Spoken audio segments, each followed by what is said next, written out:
Okay, everyone, back with a look at another Nintendo Power. We're up to volume number 44. This is from, I think, January 1993, I believe. Yeah, volume 44, January 1993. So on the cover, we have Magical Quest starring Mickey Mouse. And I told a story about this game. My friend had it, and I borrowed it from him. And I think the following day, or the following week, I went to my first dance ever, and I asked the first girl I ever danced with, I ever asked to dance with me, and she didn't dance with me, and I was crushed. And I went home and I played Magical Quest, so it helped out a lot. You see, I never noticed this before. It says bonus issue down here, which is kind of interesting. Mega Man Spectacular, January, volume 44, $3.50 USA, Canada, $4.50.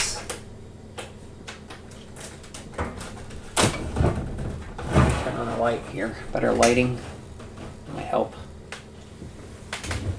And you see Mickey on the front. This is actually a two-part fold out here. You see him shooting. What's this guy's name? I forget his name.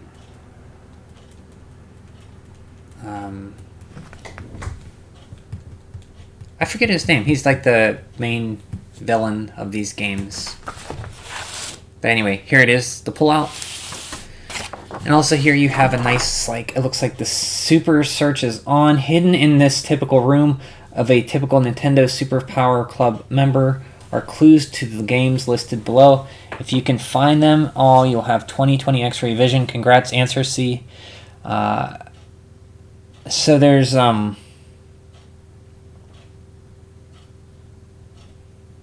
clues to these games. I guess I never even remember this, actually. So I guess in this picture there's clues to these games? Interesting. See inside cover. I guess they're going to tell you the answers later on. I don't really know what I'm looking for here. What game do they have on the TV here? Can't really see it. I don't remember that. So here you have the cover sheet here, Magical Quest. So once again, it's color-coded. You have green or cyan, or it's kind of like a bluish green, Super Nintendo. Blue or purple is Game Boy, and NES is red. Super Power Club, Mario Paint right here. There were more cards, which I'll have to show the cards. They're these collectible cards that have game tips on them.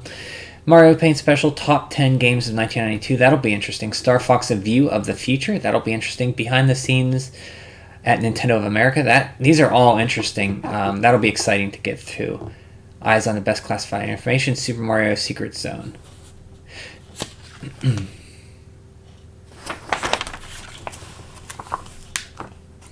Player's Pulse. Here's Mario Paint. And he says, I just had to write and tell you how pleased I am with Mario Paint. I am a parent, and although my children have a zillion games, this is the first thing that really pleases me. Mario Paint is creative and imaginative. It has great color and sound. I actually feel my children are doing something constructive when they use it. In fact, I think it's Super Nintendo. It's Super Nintendo. Thanks for making it. That's Luann Gabrielle, Marionette, Wisconsin. I am writing about the great game you previewed in the magazine Mario Paint. Looks so cool. When it comes to our small town of Slave Lake, I'll probably be the first to have it. I just can't wait. I also would like it if your magazine showed more of the game from what I saw. It looks great. I'd like to know more about it. Keep up the great work. Blair Guiwan, Slave Lake, Alberta. Thanks, Luan and Blair. We think it's great that Mario Paint is getting such a warm reception from Super Nintendo owners. It's a very powerful and creative program. In fact, we thought it was also so great, we gave it 16 more pages of coverage in this month's subscribers only Super NES issue. Oh, so there's a special Super Mario or Mario Paint-ish part what do you call the thingy when you have more pages? Coverage. Mario Paint Contest updated. Winners of the Mario Paint Contest will be announced in an upcoming issue. Thanks to everyone who's sent in an entry. Stay tuned for the winners. So here's a Mario Paint. Here's a cat reading Nintendo Power. Somebody set a picture in. And I don't know what that is. Mario Simone from Levittown, PA created this stainless glass window of a famous Nintendo character with whom he just happened to share first names. Here's some more art here. Super Mario Brothers Pinball Contest winner. It doesn't really matter how many free games Josh Mendenhall can rack up on the new Super Mario Brothers pinball game. He can play for free for as long as he wants. He owns it. The grand prize from the Players Poll Contest in Volume 38 was shipped directly from the Premier Factory in Illinois to Josh's home in Alta Loma, California. It now resides in Josh's bedroom. The Super Mario Brothers pinball machine should be a big hit with pinball gamers everywhere. Look for it in an arcade, bowling alley, or wherever you play pinball. Better yet, just go over to Josh's house. So that's pretty cool. I have seen that pinball machine. Here's winner of the combination of Power Challenge trading cards for January 93, RC Pro-Am Racing, Gargoyle's Quest, and Soul Blazer. So if you had those cards, you won. I don't think you won anything, but here's a letter from Gil Tilden, Editor-in-Chief of Nintendo Power. The flood of great stuff from Nintendo Power keeps coming your way. The jam-packed January 1993 Super issue is finally in your hands. You'll notice that we changed the format of the magazine just a bit.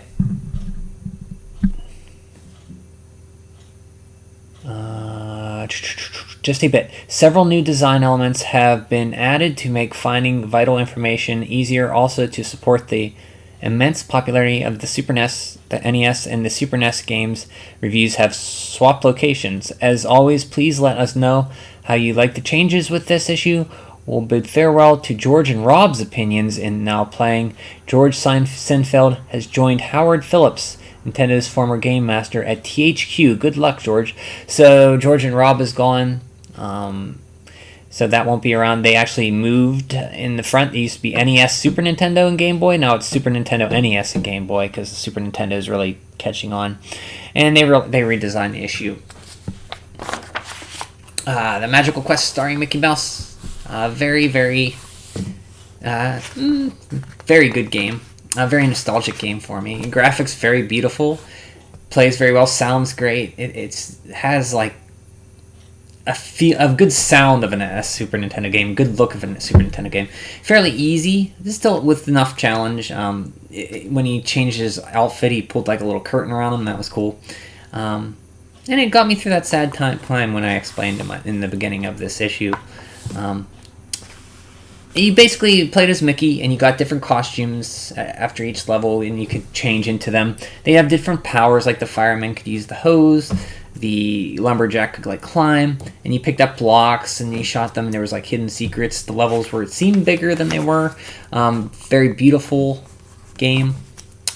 Yeah, it's pretty good. They made other sequels. They made like 2 other sequels. Magical Quest 2, which came on Super Nintendo and also Genesis. It was called The Great Circus Mystery.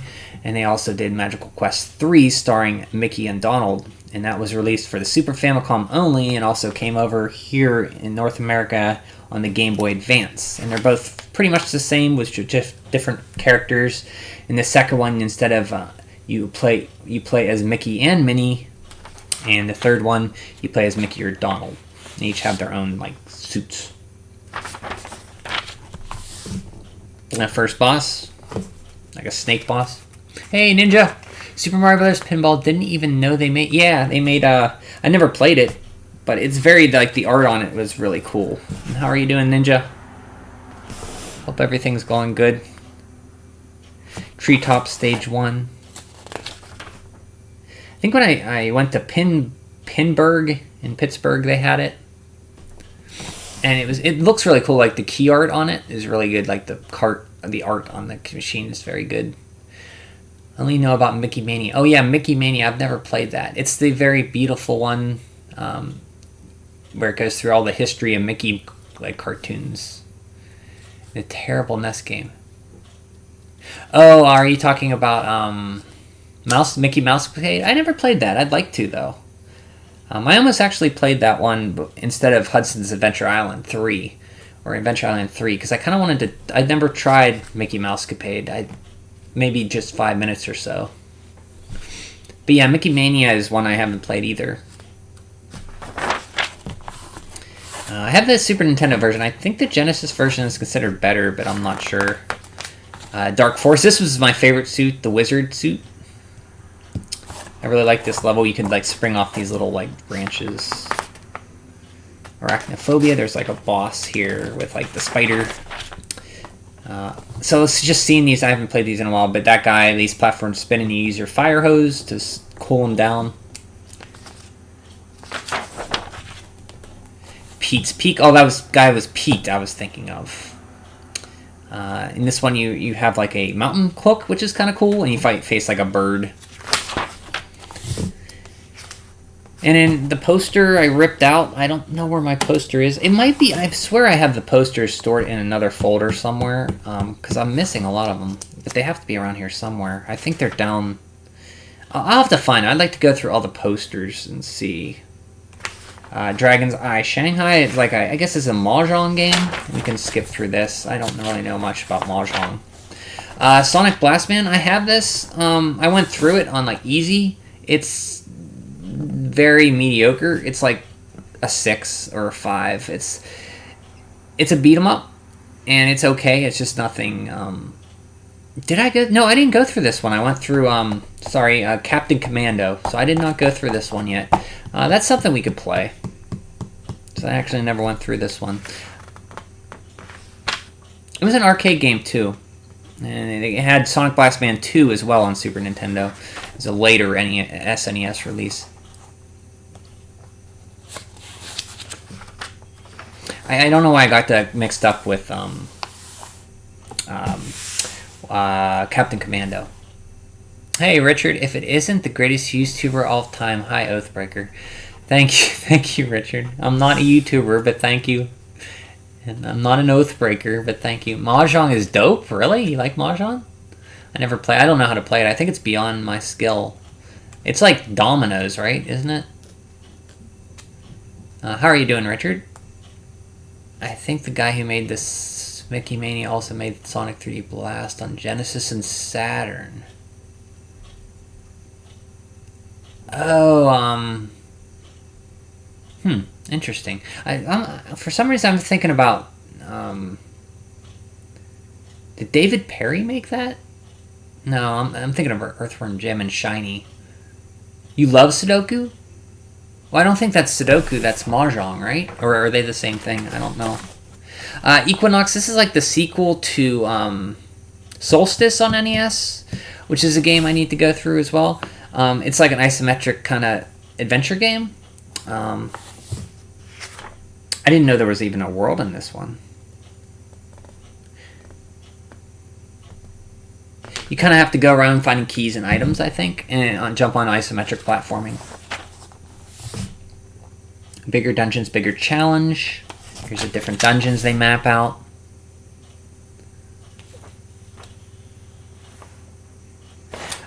This new title from the Sony ImageSoft is part 2 of Solstice, the NES adventure that introduced Shadax, the wizard. Now for the Super NES, battery-backed Equinox takes players deep into action-adventure with hundreds of rooms to clear in 8 levels.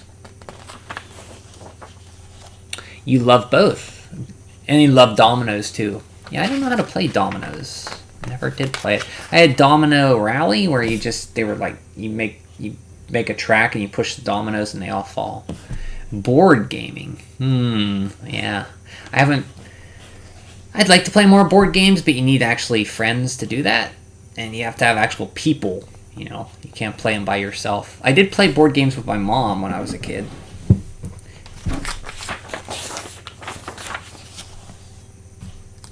Sports scene. We can skip Bulls versus Blazers, NHLPA Hockey 93. Jimmy Connor's Tennis.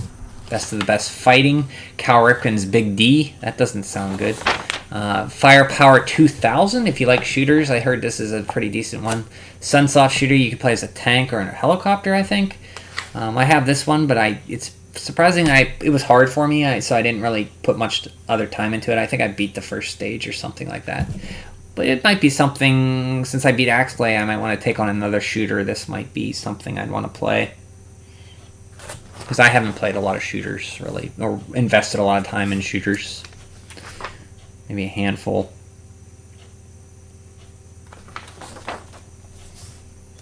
I love Monopoly and War, but I avoid playing them lest my Latin megalomania get the better of me. Monopoly, the NES game. Oh, we could play Monopoly on NES. That's a fun game. Because it moves so fast on NES. It's like, you see the hand shake the dice, and the banking, there's voice, like, stuff. Voice, what do you call clips? But yeah, I don't really enjoy the board game Monopoly because you got to like do math and if you're the banker and all that stuff. And it's only fun for one person who has all the stuff. It's not fun for everybody else. It takes forever to finish a game. Super Star Wars for Super Nintendo Stage Select, Rival Turf, which I mentioned I think before, that I used to rent this with a friend and play it. It's like a cheap version of Final Fight, but actually better because he had 2 players. In that regard, it's better because you have 2 players. It's a series called Russian Beat, Peacekeeper, and Rival Turf, I think, were the other ones. I bully people into submission in Monopoly. I'm a great capitalist pig. Oh, well, that's nice. I mean, you get Boardwalk and Park Place, and you laugh maniacally when they land on it to pay their rent, huh? Interesting. What if I always get Baltic Avenue, and what's the other one? Oriental and Baltic is the cheapos, the purple ones. This one's they're like $60 to buy. Street Fighter 2 Auto Initials. That's interesting. Desert Strike. Phalanx. Kirby's Dream Land. Out of the Way 1-Ups. Stage 3. F11 7A. Dragon Warrior 3, Easy Money. Our agents have perfected the easy gold quickly at the beginning of this long adventure. Oh yeah, I did that before. So when I first played through on my channel, Dragon Warrior 3, when I played through Dragon Warrior 3 on my channel, maybe last summer or last spring, I actually sold too many. If you fill up all the character slots with party members, it'll glitch the game out, and you can't get magic. It's weird. I don't know if they tell you that. Yeah, they don't tell you. Yeah, they don't tell you don't do it too much or you'll glitch the game out. Game Hut was the guy who made a lot of 90s games, both 2D and 3D. Game Hut. Oh, the YouTube channel Game Hut. I do take all they have and become a ruthless dictator. All I hail savage capitalism. Huh. Well, it's good to see it's good to see you seem to be your old self, Richard. Nothing's wrong. That's good. I hope you're doing good. Oh, and he also made Lego Star Wars 1 and 2, and really began the long and drawn out Lego games, but still pretty neat. I've never played a Lego game. How do I find the Crystal Sword? Final Fantasy 2. Soul Blazer, where do I find the pass in Grass Valley? The Empire Strikes Back. How can I cross the damaged floor in Echo Base? Spider-Man 2. How do I beat the Hobgoblin?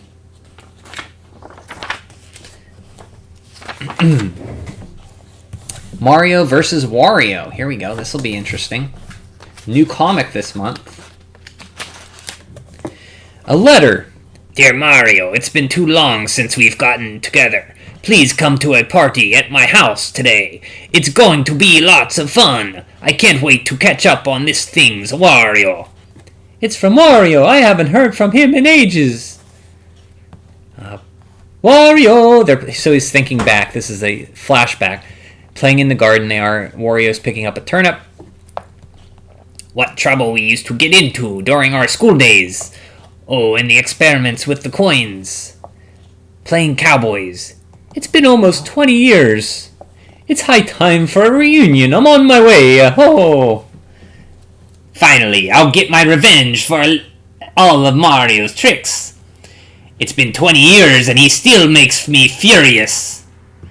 I remember when the time Mario asked me to pick vegetables in his garden when I went to help him. He took the row of turnips. And left me to pick a piranha flower. I screamed for help, but he just kept picking turnips. I'll never forget how hard those piranha's flowers bit. Another time Mario told me he'd show me how to flatten coins. But I'm the one who almost got flattened. I still gives me the willies thinking about it. And worst of all, was playing cowboys.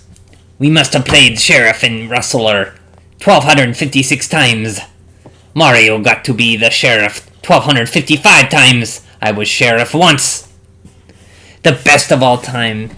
The rest of the times he made me be the cattle rustler, and he got to arrest me. And the one time I got to be sheriff, he made fun of me. I'll show him who makes a better sheriff, and it's not some nerdy plumber.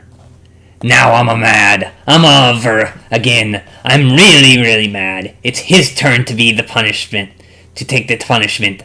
I'll pay him back all right with 20 years of interest.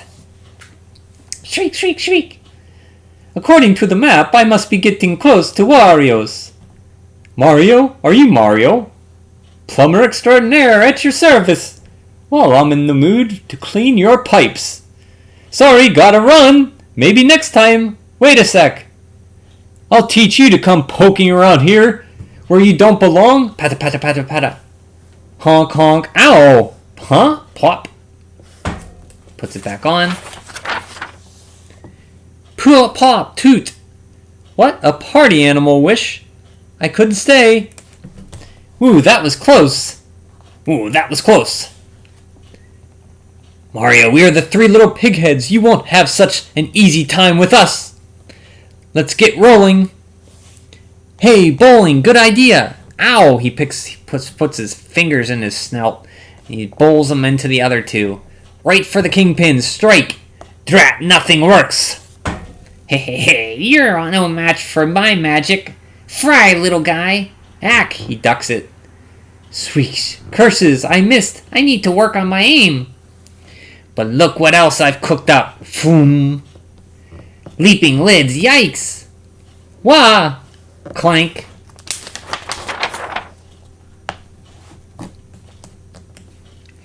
Hey, thanks for the lift, I gotta go. Hey, how'd you do that? Splosh, splosh.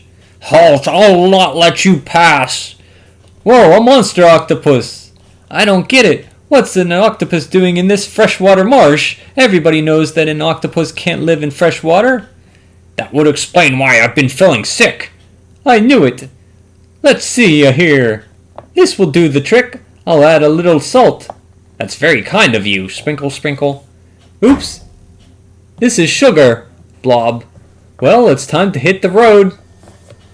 He gets to Wario's castle. Finally, this must be Wario's place. Wario, Wario, bonk. Hello, Wario, are you home? Mario, I didn't think you'd make it this far. It's a me, Wario. Bwahaha! I have a score to settle with you. What are you doing? Whoa, you've gained a little weight there, Wario. Swoosh. Huh? Plop. Shh. Now that's the Wario I remember. Wah! Wario, what's the matter? Talk to me. Mario, you big bully. You haven't changed. You're still the incisive lout you always were, always picking on me. Me? A bully? What do you mean? It's been 20 years. Let bygones be bygones. Come on, cheer up. Don't be such a wimp. Okay. Let's have some fun, just like the old days. I brought something with me. Now where is it? Remember how we used to play cowboys? Reach for the sky, you dirty low-down rustler. You're ruthless, Mario. I'll get you somehow. Will Wario ever get over the inequities of his childhood? Will he ever get even with Mario? And will he ever get to be sheriff again? Find out next time.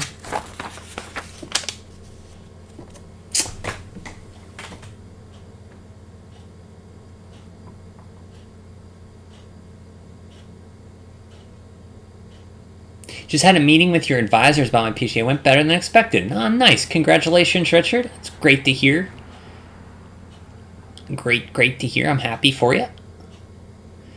The classic Lego games are collectathons, and the newer ones are open world with voice acting. Huh. So Wario was just a friend of Mario, so he should dress up as him and mock him. Yeah, it seems like... I don't know. They used to play together a lot as a kid 20 years before. Pity Nintendo doesn't allow Mario characters to have half of this personality in games. Yeah, well, they usually just stick to the gameplay normally. At least they don't have these weird art styles, though. I can definitely see Mario. I kind of... It's a different art style, yeah. But I kind of like it.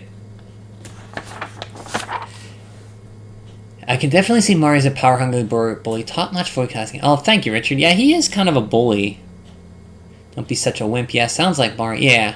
I mean, Luigi's clearly the best Mario brother. In this bizarre comic continuing, it seems Wario is right and Mario is a jerk who killed that octopus. Well, he just like... Yeah, Mario is kind of a jerk. At least you are a good character, Wario, unlike that stupid sporty Peach. You mean Daisy, right? Daisy's okay. I like Daisy. While Mario is jerk, who kills Yoshi's, or is that Brian? I'm not as bad as Mario. Well, I guess... Well, Mario's the one killing Yoshi's. It's not me, it's Mario. Mario bullies Green Mario. He does. Like, that's why Luigi's better. Luigi's not a bully. Power Players Challenge. Let the challenges begin. The Power Players page, this is a new section, has now become the Power Players Challenge. What's more, we've decided to increase coverage of your high scores by expanding the column to two full pages each month. We'll set challenges for Game Boy, NES, and Super NES games on the opposite page. We listed some of the high scores of Nintendo's top game players counselors. See if you can match their scores. Better yet, see if you can beat their scores. To record your gaming accomplishments, take a photo of the screen that shows your achievements, send them to us. In future issues, we'll be printing the best results and the challenges. A link to the past challenge. Can you complete the game in under 10 lives? Try to finish the game without getting defeated. Good luck. I did that. Metroid Return Challenge. Samus Challenge. Can you finish the game in 2.5 hours? Dr. Mario. Can you beat level 24? Super Mario Kart. How fast can you finish Mario Circuit 1 in the time trials? NES Cope and Golf. What's the lowest score you can get on the Japan course? Prince of Persia. How much time do you have left when you complete the game? Kid Icarus, how high of a score can you get when you finish the game? Finish the game with... So here's the answers. Here's the kids send submissions.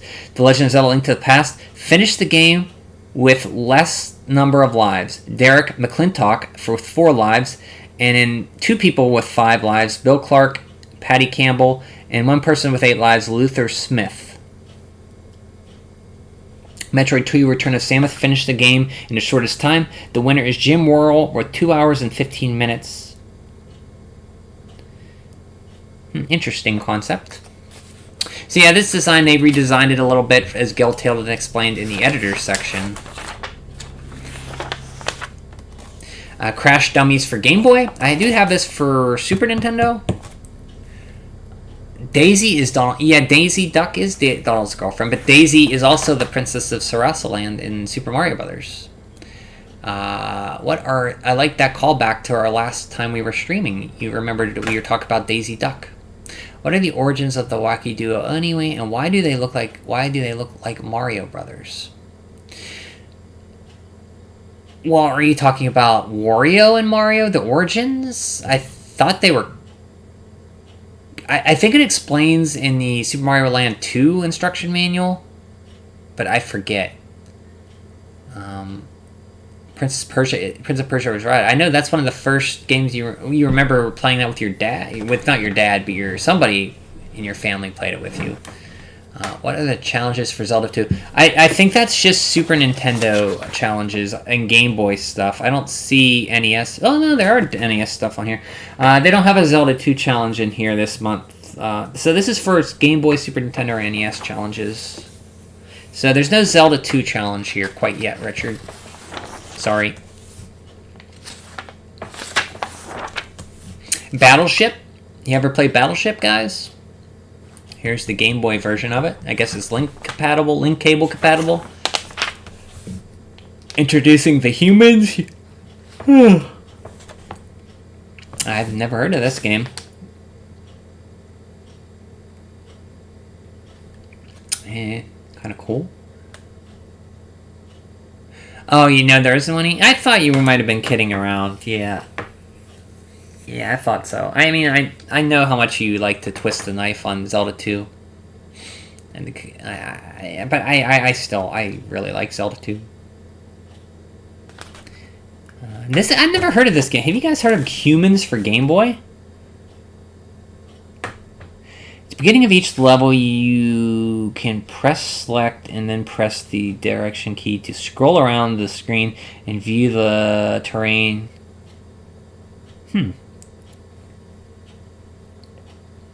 Oh, it's like Lemmings. Okay, it's a downscaled version of Lemmings. So instead of Lemmings, you play as humans. So I don't know which is dumber, humans or Lemmings. I know there isn't any. I just wanted to make you say it. Yep. For the Zelda 2. Here we go. Mega Man 3. The saga continues on Game Boy. The first round you do Spark Man, Gemini Man, Snake Man, and Shadow Man. Second round, Dive Man, Skull Man, Drill Man, and Dust Man. My light went out. I need to get a light that stays on for longer than half an hour. Never heard of Humans before. Are they a bunch of hairless apes? So I think it's like a Lemmings game where they keep walking. You got to tell them, like, if you ever played Lemmings, I guess it's like that game. You got to, like, tell each human what to do to get to the end of the level. So I never played Mega Man 3 on Game Boy. Yeah, they take... So each Mega Man game on Game Boy took 4 bosses or some bosses from the other 2 Mega Man games on NES. So this Mega Man 3 was bosses from 3 and 4. Mega Man 4 was 5 and 6, and I think... Or 4 and 5. I don't know what Mega Man 4 was. The 5 was its own different one, I think.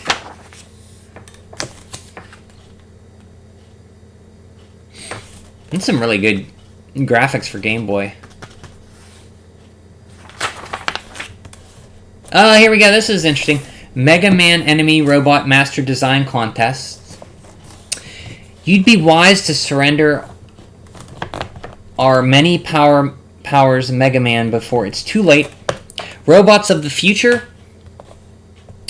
With each new Mega Man game Capcom releases, we're on the edge of our seats waiting to find out what new bosses will be on hand to confront and test the powers of the megaest hero of all, Mega Man. Judging from the responses we got from you, there won't be a shortage of new boss designs from Capcom to choose from.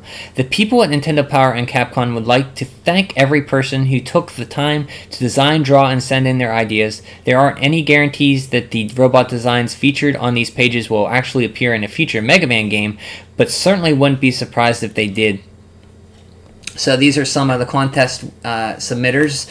We have B-Man, Yusef Kandari, San Francisco, California. There's B-Man. You can be the last stinger that I ain't making, honey. Watch out for the yellow and black attack, Mega Man. Dartman from Dave Nelson of Dresden, New York. He has a dartboard on him. Blade Man. Jason Hundley from Collinsville, Virginia. Nintendo Power Editors last seen reading Mega Man contest entries. You see the whole big pile they got of submissions there. That's a lot. We surrender when it... designs used to... Yeah, a lot of them. They basically said they got a lot of contests. Optic Man, he's a big eye. Mega Man 5 had Star Droids. Oh, that was the one based on, like, stars and Blade Man. Oh, that guy's in Mega Man 10? I don't remember him. They must have used him later. He has a big eye. Optic Man. Balloon Man. Sarah Wachowski. Wilkes-Barre, PA. That's near me. Scorpion Man. Paul Benedict Jr. and Tom McNamara III. Brommel, PA. Scorpion Man.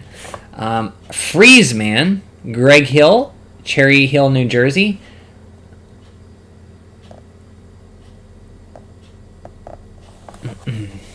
Smoke Man.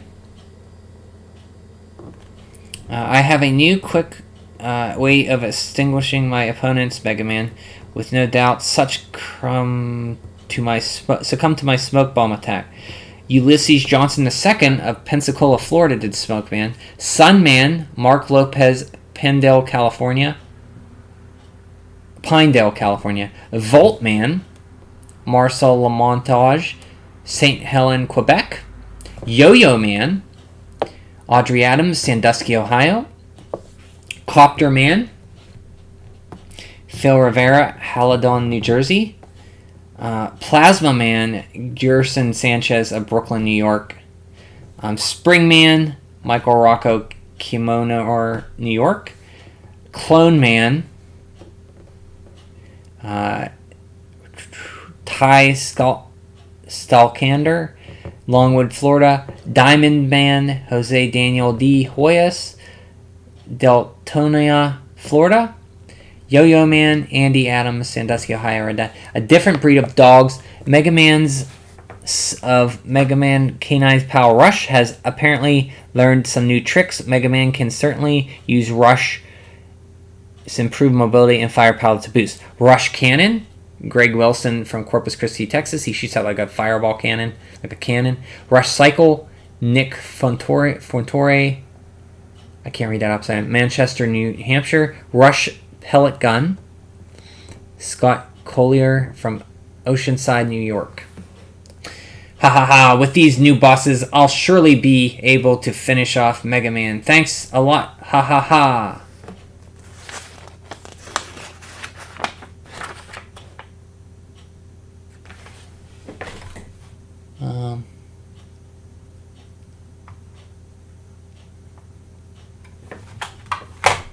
See what you guys are saying here.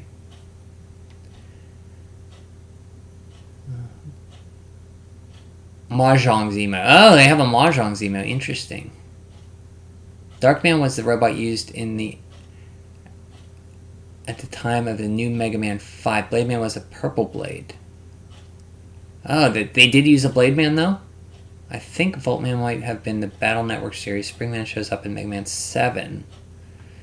Oh yeah, there is a Springman in 7. I do kind of remember him. And is a meme with how easy it is for advanced level Robot Master. Rush Cycle was in Mega Man 8 and only Mega Man 8. I wish I could see. So they used a lot of these then in future Mega Man games. I wish I could see classic Mega Man versus Zero. Zero would win, right? So that's interesting to see. I like that. Oh, there's more. Here we go. Steam Man, Thurston Long from Kansas City, Missouri. Glue Man, James Yan from Carmel, Indiana. Dial Man, he's like a phone. Mike Stern and Andrew Namanis from Wantago, New York. Storm Man, Herman Liu from Edmonton, Alberta. Frost Man, Scott McAnody from West Essex, New York. Ladies only, Mega Man's better half, also known as Roll, sometimes seems to be commanding a great deal of attention from many Mega Man aficionados. Maybe the time has come for her to finally see some combat action. While you may not be expecting it, You have Mega Woman, Maxime Mercer of La Take, Quebec. Mega Girl from Matt Carsegill, Lewistown, Maine.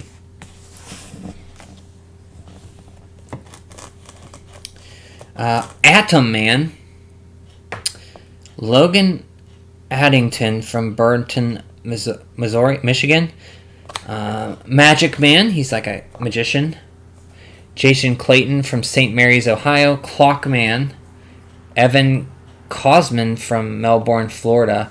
Whipman, John Guerrero from Baytown, Texas. Weaseletta and Terror Teddy, right there. It's interesting. Spookman, Kenny Simpson from Agora Hills, California. That's not a very... I don't think the name Spookman would fly too well. Power Man, Jason Meduiswicki from Lisbon, Connecticut. Windman, Michael Needham from Dale City, Virginia. Insect Man, Brian Davis, Willis Point, Texas. Clown Man, Eugene Hahn, Ridgewood, New Jersey. Nuke Man, Jamie Fitzgerald from Cambridge, Maryland. Uranium Man, Randy Fisk from Twin Lakes, Wisconsin. Cosmic Man, Luke Yesnick from Stallington, PA. Black Man, Kevin Voigt from Victoria, British. Okay, Black Man, that's good. Blader Man, Victoria, British Columbia did Black Man. Kevin Voigt designed him. Noah Shorst,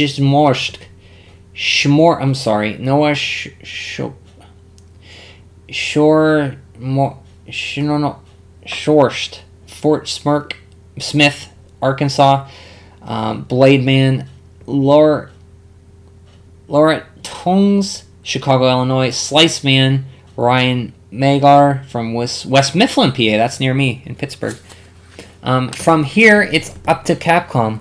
Some of the boss robots that appeared in Mega Man 5 were the result of a design contest similar to this one that was held recently in Japan.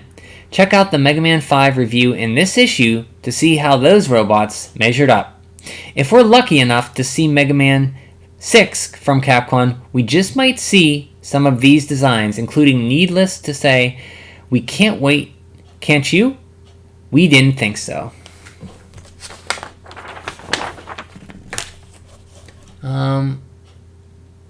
Let me see. Sorry, let me read what you guys are saying. A lot of stuff going here. And the only Robot Master, Ninja says, the only Robot Master that got picked internationally for Mega Man 6 were Tomahawk Man and Nightman. Okay. Tomahawk Man and Nightman were picked for Mega Man 6. Lore-wise, if Capcom had the guts to do it, yeah, Zero would crush him. I live the ZX duology. And Ninja, that's what Richard said. Ninja says, I wouldn't say crush. Zero would be in his early stages, so it might be possible that Mega Man could win. Fun fact, recently it was revealed that CX3 would have been made, but was put aside in favor for Mega Man 9. Oh, really? I did not know that. I guess that makes sense. I mean, I liked Mega Man 9 when I played it. Mega Man greater than Stupid Astro Boy. Yeah, I guess he was Astro Boy. He does look like Astro Boy, huh? Clan Man is in... Oh, Clown Man's in Mega Man... See, I never played Mega Man 8. Mega Man X versus Astro Twerp. Who wins, Ninja? Hello, Lemon. How are you doing? I'm still alive. Yep. I've been kind of, just tired. Trying to figure out, I think Ninja recommended I stream some, either Pokemon or a hack or this, so I went with this. Brustown. Hey, Link Farm, long time no see. How are you doing, Lemon? How's everything? How's your turtle? How's Koopa? Is he still in hibernation, I take it? Link Farm, how have you been? Brustown. How's it going, Link Farm? Is that a picture of CRTs in your picture link farm? In your is that called an avatar? Hey John, what does the ladies only box say, Brian? Let me see. This one here? Mega Man's better half, also known as Roll, seems to be commenting a great deal of attention from many Mega Man aficionados. Maybe the time has come for her to finally see some combat activity. Wily may not be expecting it. And they had 2 submissions for girls, Mega Woman and Mega Girl. And there they are. John, how are you doing, John? How's everything? Thanks for stopping.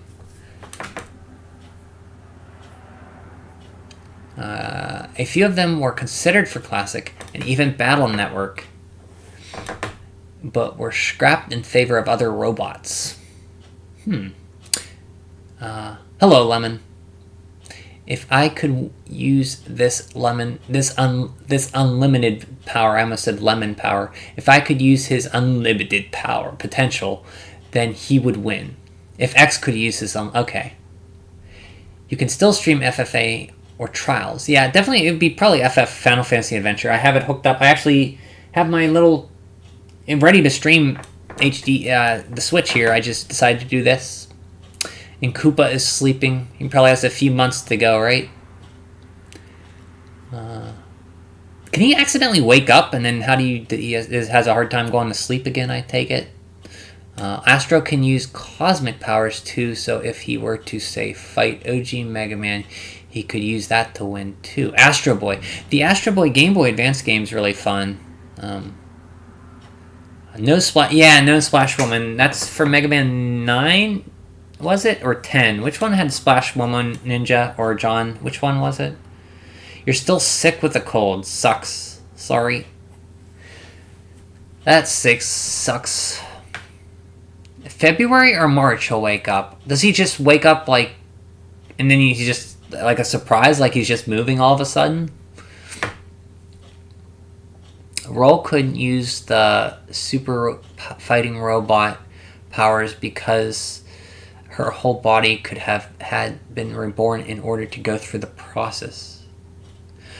Oh, she'd have to be redesigned or something to handle that power. Sure, he can wake up when he gets to Wars, but he's in a fridge, so he... Oh, if he gets too warm, he'll wake up. But he's in a fridge, so he won't. Okay. Do you ever, like, check on him? Like, open the fridge and just tap him or something? Splash Woman was going to be Tried Man, but they decided not to make a woman robot master, because why not in Mega Man 9? Oh, yeah, I mean... Makes sense. I mean... So Splash Woman was in Mega Man 9 then, right? Yeah. Not 10. Mega Man 5. Here we go. World Gone Mad. Mega Man's popularity has been nothing but increasing since Dr. Light created the Blue Bomber. His tenacious popularity continues to grow with the latest NES installment from Capcom, Mega Man 5. The enemy robots just keep coming, and now Proto Man has gone crazy. He has kidnapped Dr. Light and is holding him and the entire city hostage. After some minor tweaking to Mega Man's Buster to make it more powerful, Mega Man is ready to leap into battle again. The Vengeance of Proto Man. Proto Man's heinous spread of devastation has left the entire city in shambles and virtually powerless against further attacks. In desperation, Dr. Cossack calls Mega Man back into action. Mega Man has a keen interest in stopping Proto Man because the red-caped traitor has kidnapped Dr. Light's. Proto Man also appears to have deployed 8 new Ruthless Robot Masters at sites throughout the city and is encouraging them to destroy it. Mega Man knows that if he's going to rescue Dr. Light, he'll have to trash the Robot Masters first. So they really go on through the whole story here and lore of this.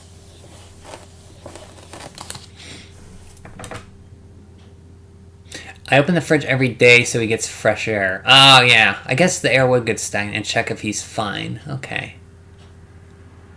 You ever, like, give him a little tap on the head, or are you afraid that would wake him up? The reason Rock couldn't become Mega Man was because when Dr. Light was making him, he still had features of Proto Man. And were scrapped when designing Roll after him. Do you mean when Roll couldn't be... You meant when Roll couldn't become Mega Man?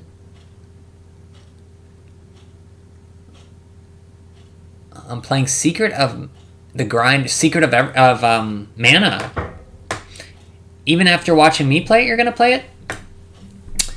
Well, you're probably still going to play it faster than me. I put like almost 40 hours in that Secret of Mana play. Is Proto Man the Proto Zero? Where are you at in it, Lemon, right now? Or maybe you're playing Secret of Evermore. Maybe that's what you're playing. Is Proto Man the Proto Zero? I think he was designed... I don't know. Is Proto Man friend or foe? Yeah. I'm not sure, Richard. I think they explain it in 3 a little bit. No, you don't tap him on the head. Afraid to wake him up. I couldn't help it. I'd like, how you doing, little buddy? And tap on the head. You know, how's it going? Just give him a little tap. I think of him as that or the Zero of Classical Universe. Okay. Zero is made by Wily. You just look at him. Okay.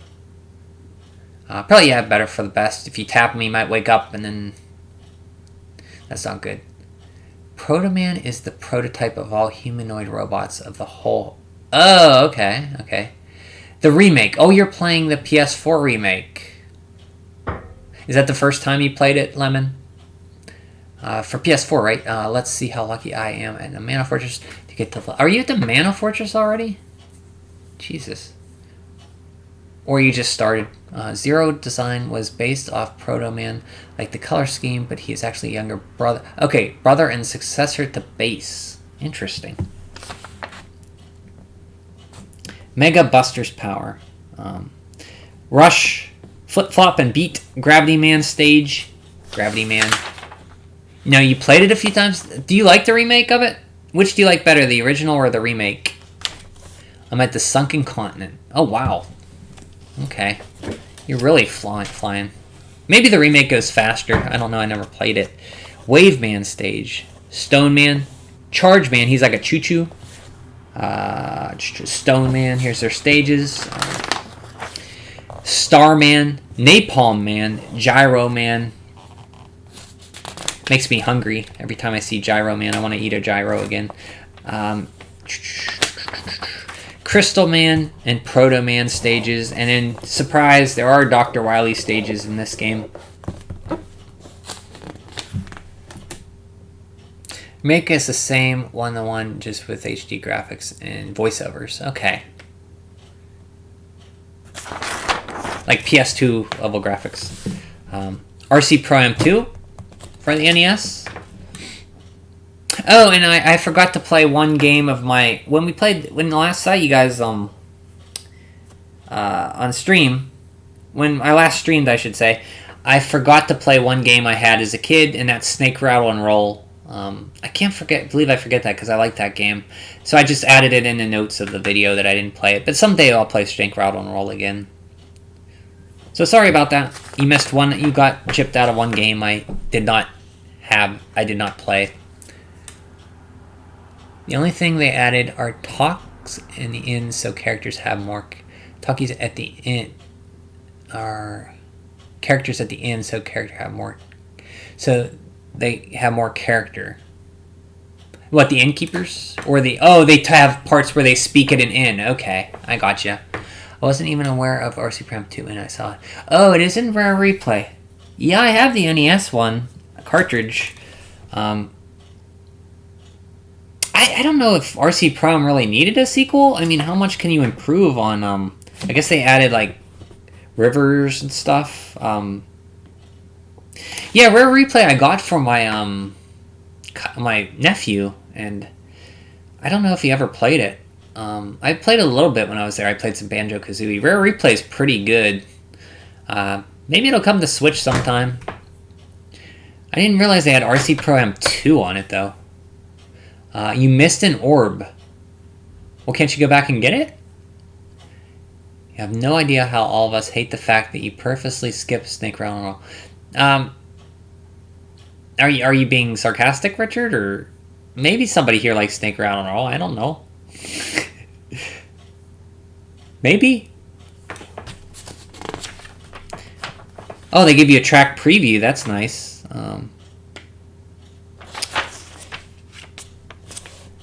Yeah, I had the first one of this as a kid. It's fun. It's very hard, though. I could never get far. No, I need to farm it at the... Oh, you're at the fortress already. Holy Jesus. Nice, Richard. You're dabbing there.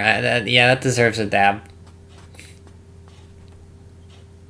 That deserves a dab. Oh, they added, like, tug-of-war challenge? Like, this is weird. The Jetsons. Anybody here? You guys, Lemon and Richard, you guys are in different countries. Have you ever heard of the Jetsons? Have you ever seen the Jetsons? Oh, you're not at the Mammoth Fortress. I need to farm it later. Okay. You guys, I know John, me, and Ninja has heard of the Jetsons, but I'm curious if Richard or Lemon have. We'll never forgive you. We are the Snake Rattle and Roll aficionados. Okay. Well, maybe I'll play it next time, Rich. Next stream, I'll play some Snake Rattle and Roll. Maybe not next stream, but sometime I will. I don't want to hook up the NES again. Yes. Oh, yeah, I've heard. Okay. I love Jetsons, though. I prefer Flintstones. Okay. So these are what you call boomer, I guess. If you want to use the term boomer, my mom and dad, the Flintstones were aimed at my parents. And I think the Jetsons were a little later, but they're still like Hanna-Barbera kind of family. I guess there's a Hanna-Barbera universe. Still at the sunken continent. Okay. Oh, you did say right there. I don't know why I'm thinking. I've never played the Jetsons. I don't know. I don't know if this is a good game. I don't know anything about it. Cogswall's Caper. His boy Elroy. Daughter Judy. Jane. His wife. You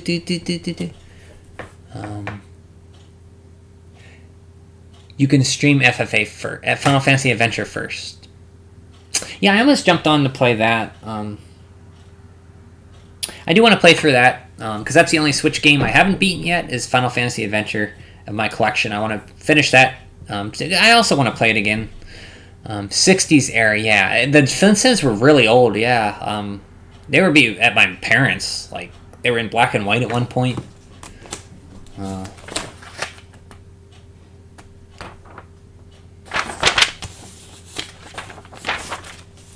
Nestor's Adventure. Here we have a Mario Paint special. This is interesting. Look at this here. There's Mario dressed up in his little paint Bob Ross outfit, I guess. Picture this. Even if you are an ace with a pencil and pad, you can create arts. The scene using stamps from Mario Paint can be... Even if you aren't. Okay. So they're saying you can create scenes with stamps. They're saying like how to make pixel art. They're giving you tips on it, like some basic... pixel art stuff, how to make like candle. Oh, and that's a menorah candle. Put your message to music. My parents were in black and white. No, but they watch black and white TV. Did I say my parents were in black and white? No. What did I say? Did I say like my parents? No, John's saying the Flintstones. My parents watched the Flintstones, and they started in black and white. I could see how you'd think my parent, but no, my parents they lived in a color world. They just had, they grew up in the 50s and 60s, so it was like black and white TV and westerns and slinkies and whatever else they played with. Never played Final Fantasy Adventure. It's fun. I played it once, and it was fun, except for it got the dungeons were kind of nothing great, and you could get like kind of locked out of them if you didn't have a key or a matic or something. And the NPCs that were with you were kind of useless, but it was fun. The music's great on it. Your parents were in black and white. No. Of course they were. Brian and his parents predate color. The scientists only invented color much later. Color was invented in the 60s, so Brian couldn't tell what people looked like back then until color was invented. Oh, do you guys ever watch, speaking of that, I know you're joking, Ninja, but do you go on YouTube and watch like colorized photos of the 1920s or 30s or like World War One or World War Two? Do you ever like watch that stuff? Like New York in the 1920s colorized, or California in 1920s. That stuff's fascinating to see it, black and white stuff colorized. It makes it look like kind of modern. Maybe I mean, there has to be people who watch that, not just me, I think. You've seen the color... I haven't seen memes of them. No, you haven't? Check it out. It's interesting to watch old stuff in black and white colorized. It gives it a whole different feel. I heard tales that back in the Middle Ages of Boomery, our poor caveman ancestors had to stand up and walk all the way to the TV and turn a button to change channels.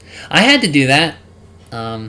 We had a TV that was on the floor in a piece of furniture, and it had buttons and knobs, and you had to get up and turn the knob to turn it on.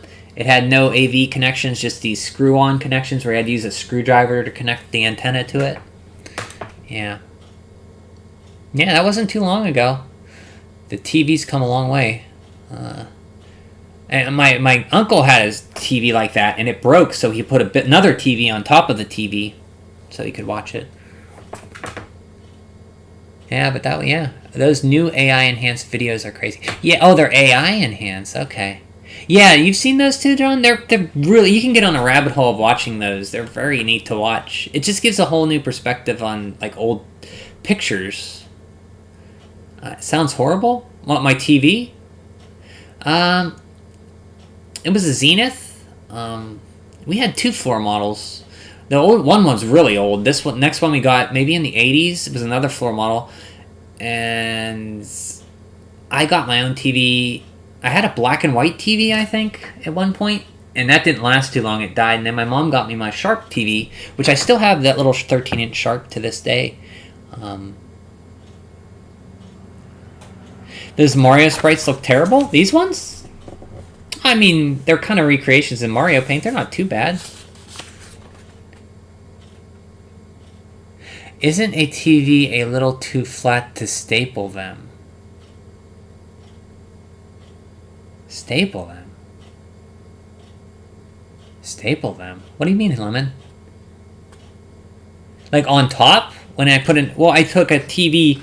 See, the TV was a big piece of furniture. It was like inside a piece of furniture. Think like a big dresser on its side that had a hole in it, and it had like drawers, and then you put the TV in there, and then you set the TV on the floor so it looked like a piece of furniture and matched with your decor. But when it died, my uncle put a TV on top of his 4 model TV.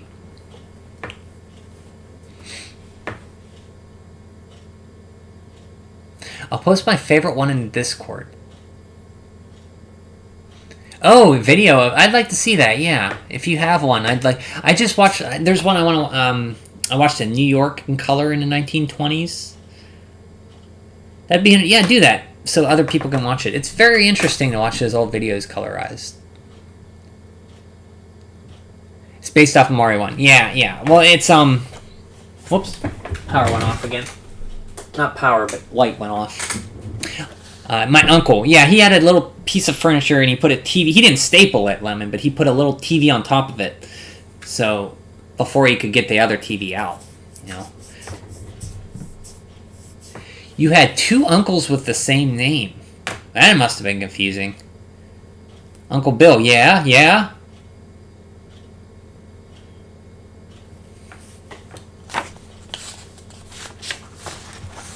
It's kind of neat to be an uncle because you can be like cool and be friends with your kids, my sister's kids, but I don't have to like take care of them. Link up with Link. So they did like a little Zelda thing. Here's some 8-bit art of Link. A fairy. A Keese. They called a bat.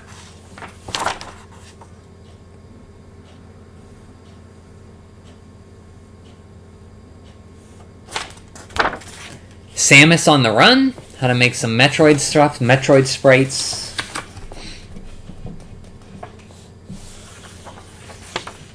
Build a castle. Soldier stamp.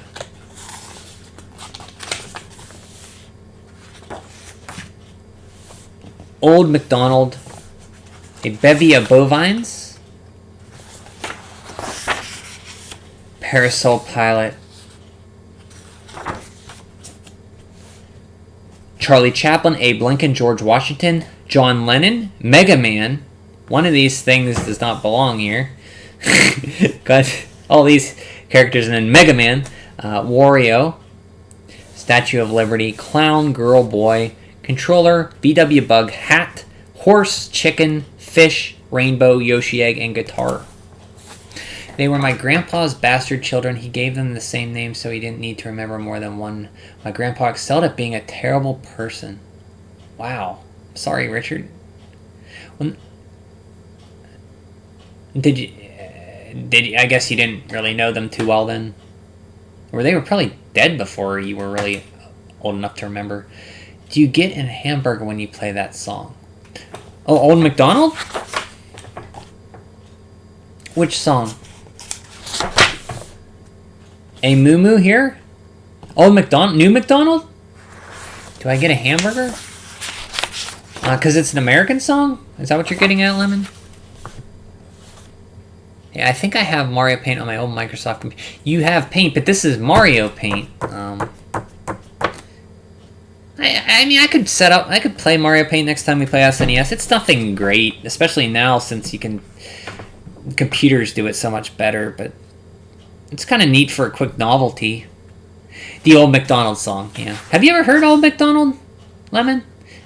Old MacDonald had a farm, E-I-E-I-O, and on this farm he had a pig, E-I-E-I-O, with a there and a there, here,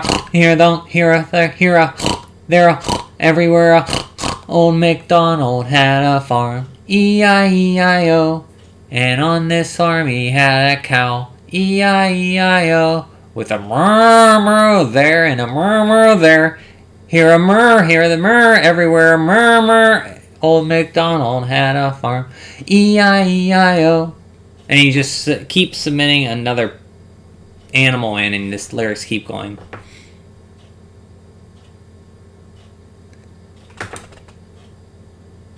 Microsoft Paint, silly ninja, unless that was a joke. Yeah, it was a joke. Because Microsoft Paint, there is still Paint in Microsoft. You guys know there's a Paint 3D in Windows 10 now? I just found that out like last year. Wait, is that song Brain Damage? No. Maybe? Old MacDonald's an old song. It's in the public domain, I think. And then you make a hamburger out of the thing. No, well, hamburger for the cow, Lemon. Hamburgers made out of cows. Pig would be sausage, or ham, or bacon. I guess you could say and on this farm he had a pig with a bacon here and the bacon there. Maybe?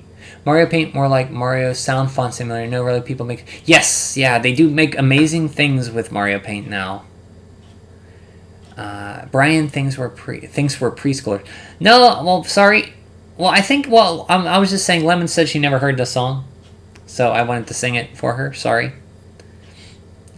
I don't think Richard's heard it either. I know you and Ninja have.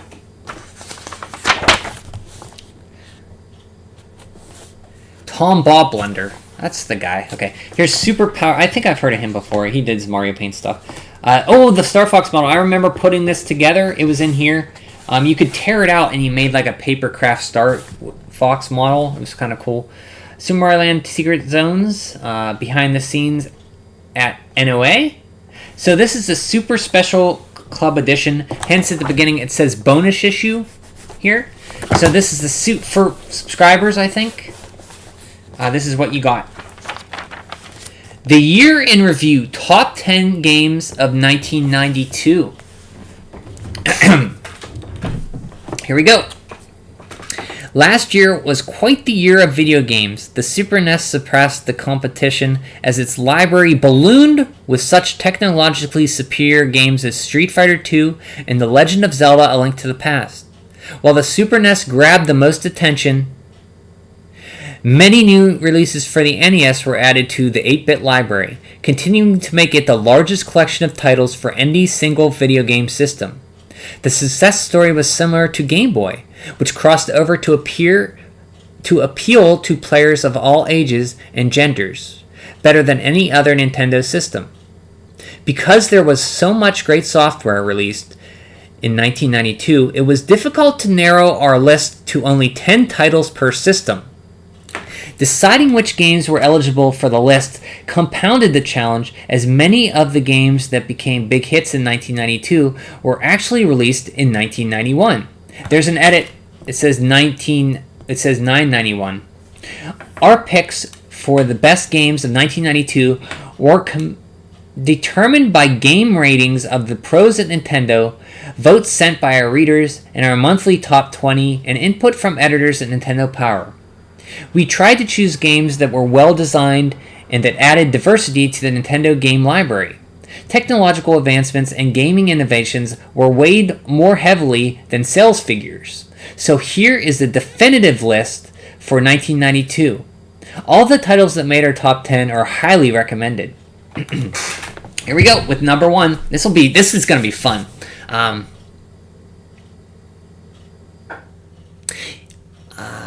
Yeah, Tom Blender was a guy who did music on Mario Paint, I believe, right, John? Looks good. Haven't posted in a year. Oh, they haven't posted in a year at Tom Blender? Thanks for singing. I will stay away from maniacal Dawn. So you never heard that song either? That's like one of the first songs I ever probably heard in my life. Sad Pokemon-less world. Well, for a few more years, Richard. The second year... Super Nintendo Entertainment System. The second year of the Super NES will be remembered as the year which programmers and designers really tapped into the system's capabilities. Examples included titles like Super Contra 3, which used 16-bit graphics in Mode 7 to create new gameplay experiences. It's actually Contra 3: The Alien Wars. And The Legend of Zelda: A Link to the Past, which provided 2 worlds for long play value. But the video game cartridge event of the year was Street Fighter II: The World Warrior, which crammed an arcade system into an SNES cartridge. Number 1, Street Fighter II: The World Warrior.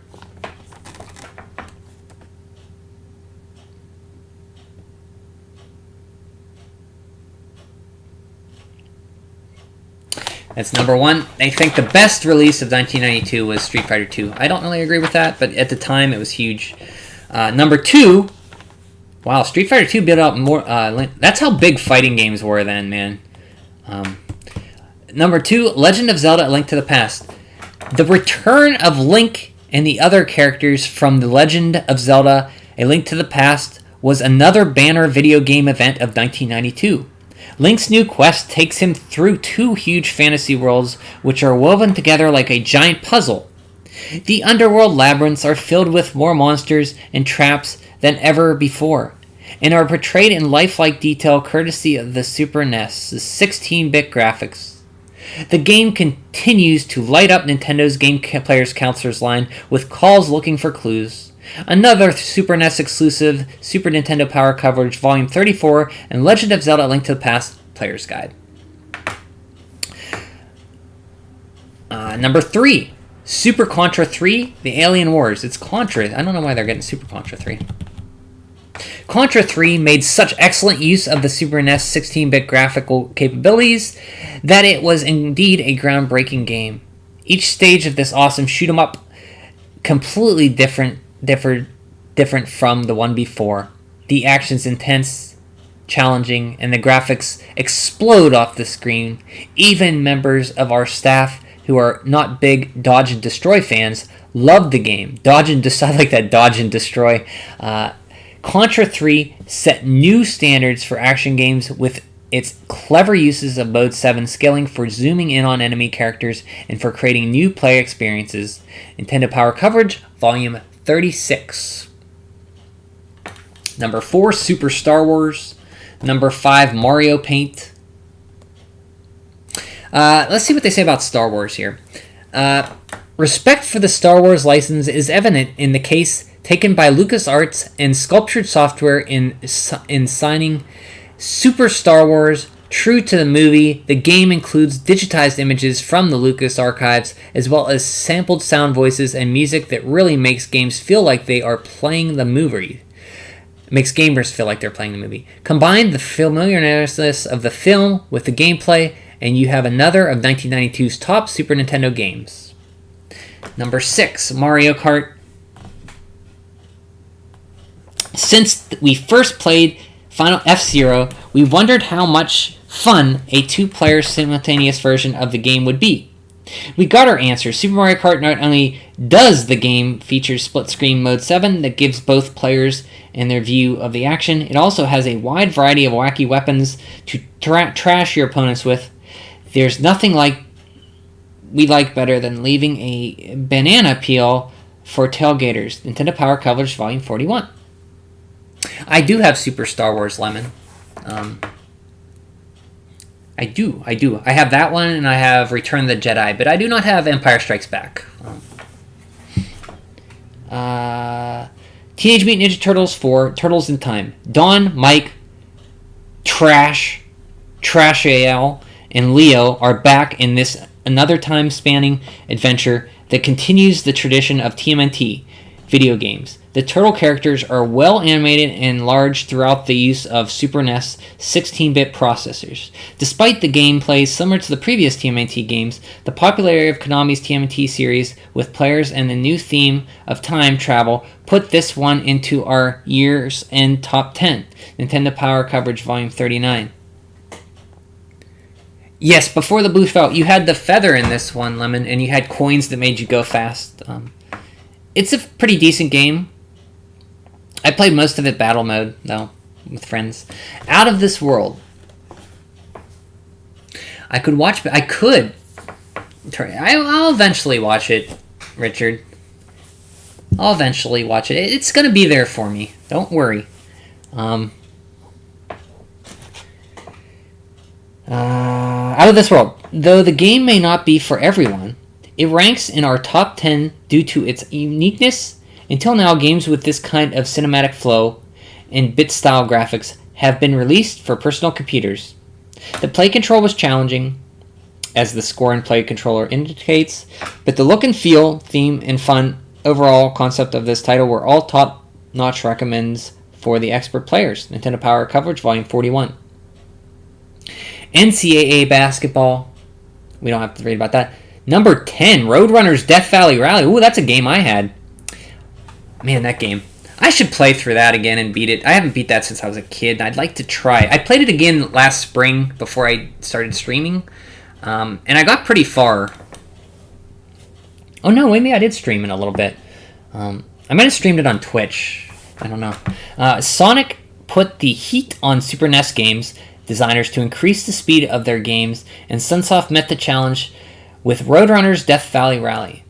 You know what we could do? Like I did a NES childhood stream, I could do a Super NES childhood stream. That would include a lot of RPGs and such, so I don't know how long I would play them for, but that'd be fun.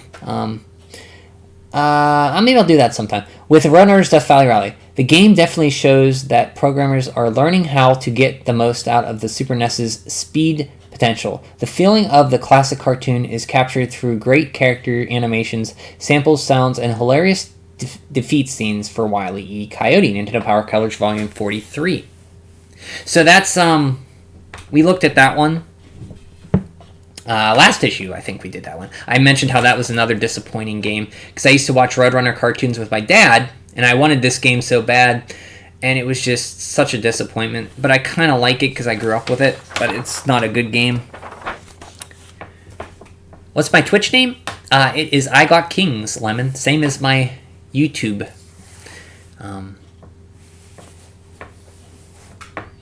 Until I come out with a better name, that's what I got. Super Mario Land 2, 6 golden coins. This is now that was so top 10 for SNES.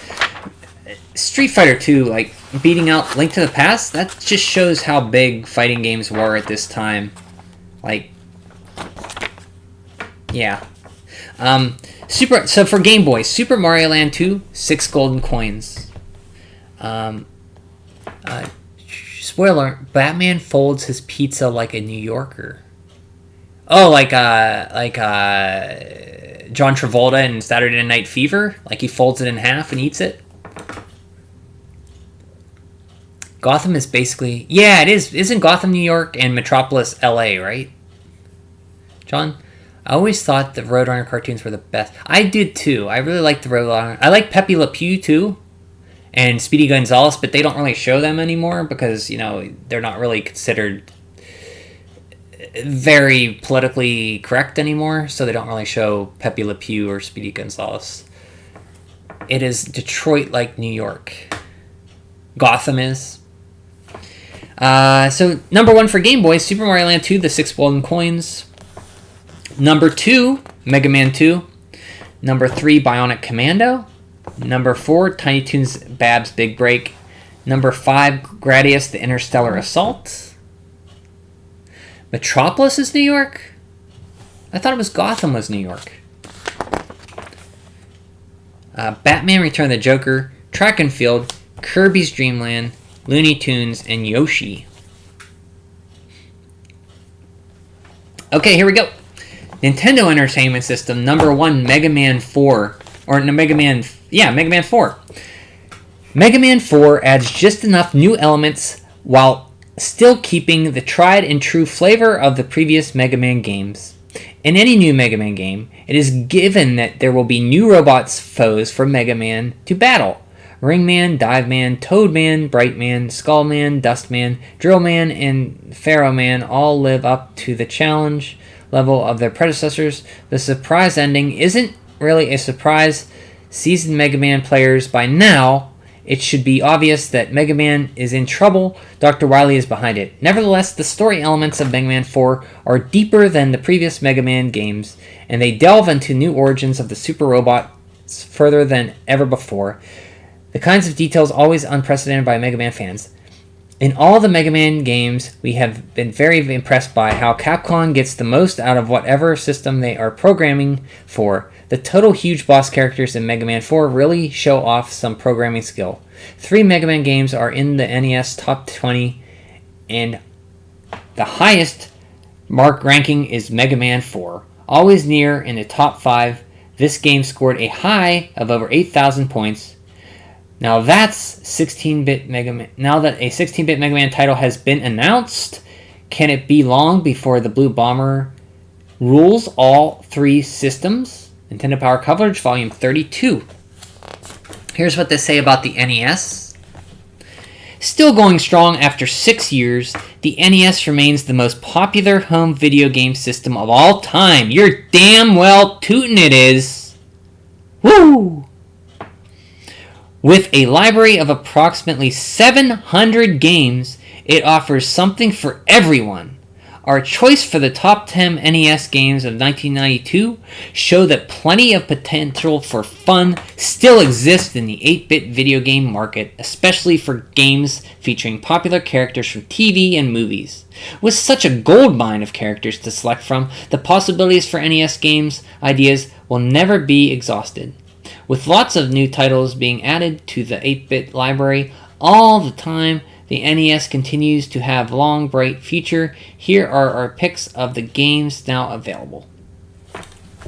So Mega Man 4 is number 1. Politically correct ooh sounds more like cash. Surprise Kirby is solo, but I kind of get it. Yeah, I guess I kind of briefed over the... I mean, the first Kirby's Dream Land is very fun, but he doesn't have his copy ability, but it's still a fun game. I'm surprised it got beat by Track and Field. I guess Yoshi was popular because of puzzle game, but I don't find Yoshi that great. Hey, Kaduse, how's it going? Good to see ya. Thanks for stopping in. Oh, you follow me on... Thank you, Lemon. Thank you, thank you. John, you have a Twitch too as well, I think. I think John has a Twitch. Yeah, John has a Twitch. I streamed on it. Of course he does. I just need. I'm gonna find it here.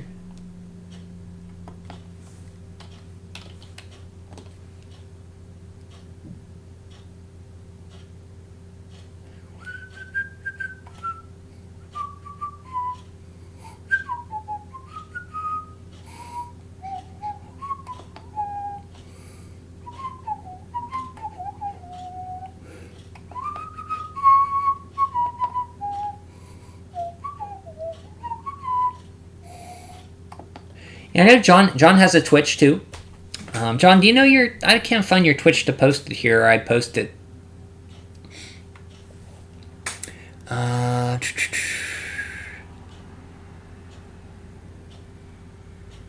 think 4 is the last one the main team worked on before moving to MMX, Mega Man X. Oh, so they really put a lot into... That makes sense, yeah. Why isn't Kirby higher? This is blasphemy. Yeah, I don't know. I think the Looney Tunes game I hear is pretty good. I'd like to find this one. But yeah, Kirby is kind of low there, isn't he? I mean, Bionic Commando is good. Mega Man 2. I think Kirby's better than Mega Man. Well, I don't know. I never played Mega Man 2 on Game Boy. But yeah, it thinks like it should at least be number 6, right? They still worked on Mega Man 5 and 6 to help with the Team B while trying to... okay. From Mega Man, while working on the hardware from Mega Man X. Kirby, most powerful. Yes. Kirby versus Majin Buu. That'd be interesting. Well, I mean, I think Kirby would win, right? Where is Zelda for Richard 2? Oh, well, Zelda was not released in 1992, Lemon. So, we can get to the top, when we get to the top 20, we will see some Zelda, I'm sure. Why to see who could eat more? Oh, I think Kirby, right? I think Kirby was like, would win. Because he could take Majin Buu's powers, right? But I don't know. That's a good... They are kind of similar, I guess. Richard 2. Yes, I have Twitch. Yeah, John has a Twitch too.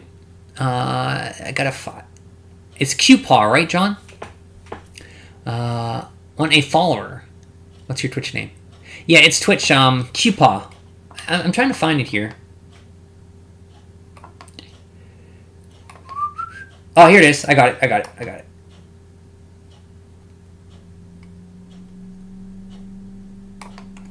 John, I hope you don't mind if I post it here.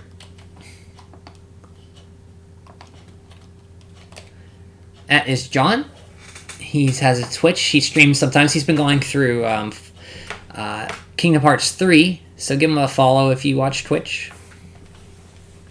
We were playing... I streamed one time with Portal 2. But I don't know if I like Portal 2. I might be the only person in the world who doesn't like Portal games.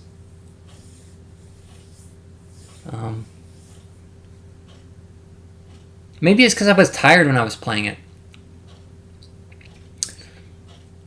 Wait to see Majin's transformation into a cookie and eat him, or see Kirby suck Majin Buu just to see if I copy the other powers. Oh yeah, you can transform into a cookie. Because didn't he do that for, who did he do that for? I'll wait for Kirby's Dream Land 2 when we see who is on the tip. Hey, Malta! How's it going, man? Guys, check out Malta Master's YouTube. He posted some funny videos about him being like they were like wrestling promo videos. Like he was cutting a promo. They were really funny. I can't explain them, but they're very funny. He has a very funny channel. This is issue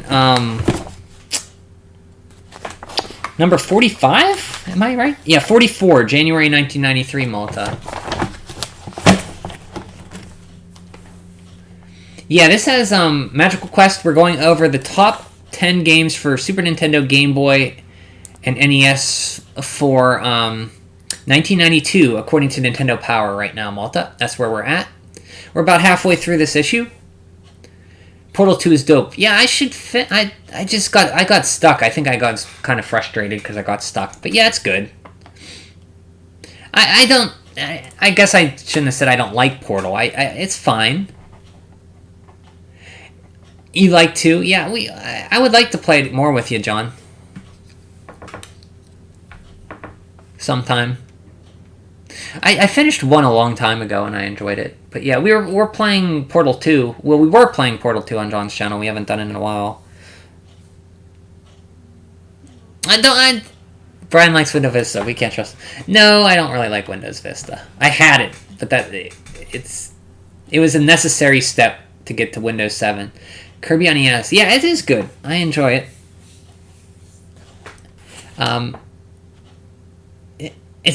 Kirby's like a very powerful game. Like it's very graphically enhanced game for NES. It came out really late too, Malta. Okay, Mega Man 4 on NES. Darkwing Duck number 2.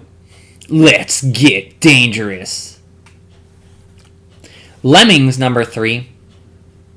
TMNT 3, The Manhattan Project number 4. Yeah, Kirby was 1993, so it won't be here. Kirby's Dream Land was on here though, for Game Boy, Malta, but not Kirby for NES.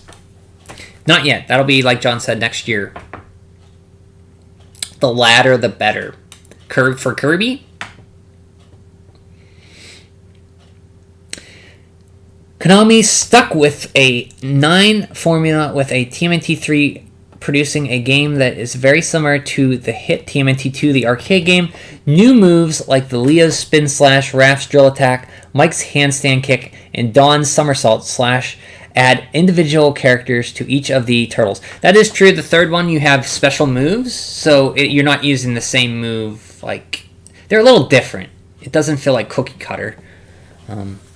Rampart, number 5. Star Trek, number 6. Little Samson, number 7. Captain America and Avengers, number 8. I rented this game as a kid. Gargoyle's Quest, number 9. Felix the Cat, that's a fun game, number 10. And Gargoyle's Quest is great, too. These two are really good. A Little Samson I never played. TMNT3 is great. Darkwing Duck's good. Captain America's, it's okay. You do go to different cities. You actually go to Pittsburgh in this one, Florida. Then you go to Miami, Pittsburgh, Atlanta, New York. Different cities around the world. You can kind of pick and choose where you go. Nobody appreciated Little Samson at the time. I never even knew about it. Like, it flew way under my radar. I was like all into any Super Nintendo at this time, so I missed out on a lot of these games. I haven't played them until recently. Like Felix the Cat, Gargoyle's Quest, TMNT 3. These are games I haven't beaten until the late 2000s. Like 2018, 19, 20, around there. I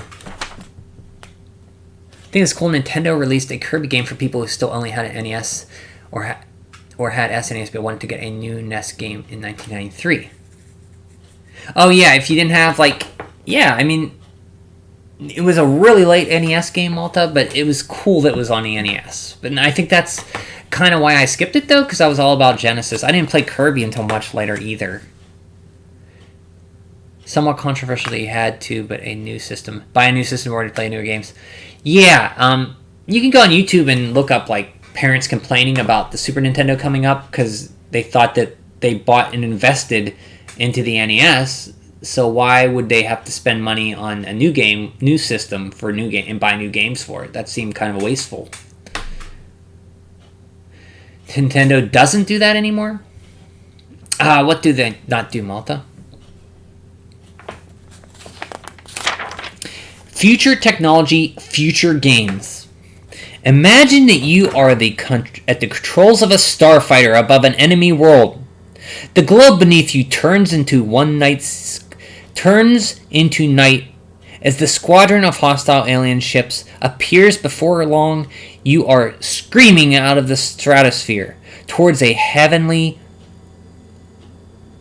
armored fortress planet where you must skillfully maneuver your ship past armored towers and through city canyons. The fireball from an exploding missile suddenly engulfs your ship, but in a flash you have sped into the open only to meet a squadron.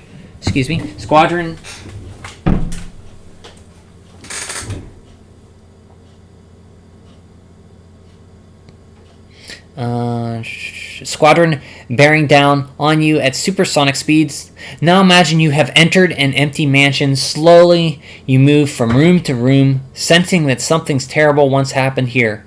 Haunting music plays in the background as you explore future. Further, you half expect the rattle of chains or eyes in the paintings to follow you about the room. Suddenly, an apparition appears in the hallways and rustles towards you, then vanishes. The house, it seems, is filled with tortured souls. What was their fate, you wonder? And what will be your own? These two scenarios may seem to be fairly standard storylines for video games. In fact, they describe two remarkable games that are bound to change the way we look at all video games in the future. What makes these games special are the technologies they use, and the resulting new gameplay experiences for players, chiefly a new level of realism.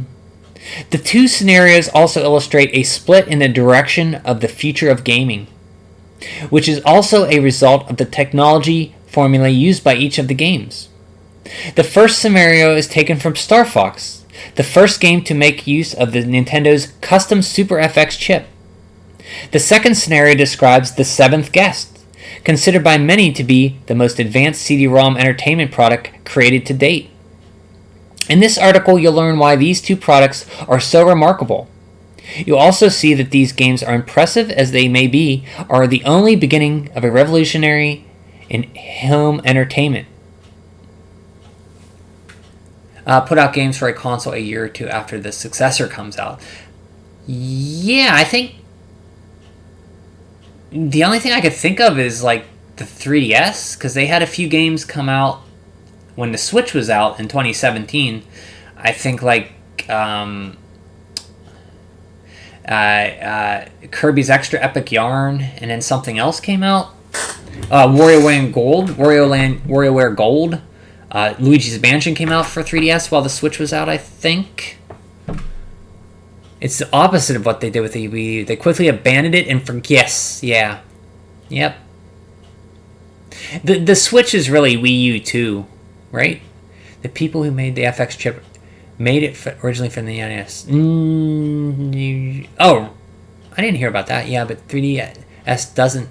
I kind of consider the Switch. Well, I think the Mario and Luigi remakes were before the Switch came out, right, Lemon?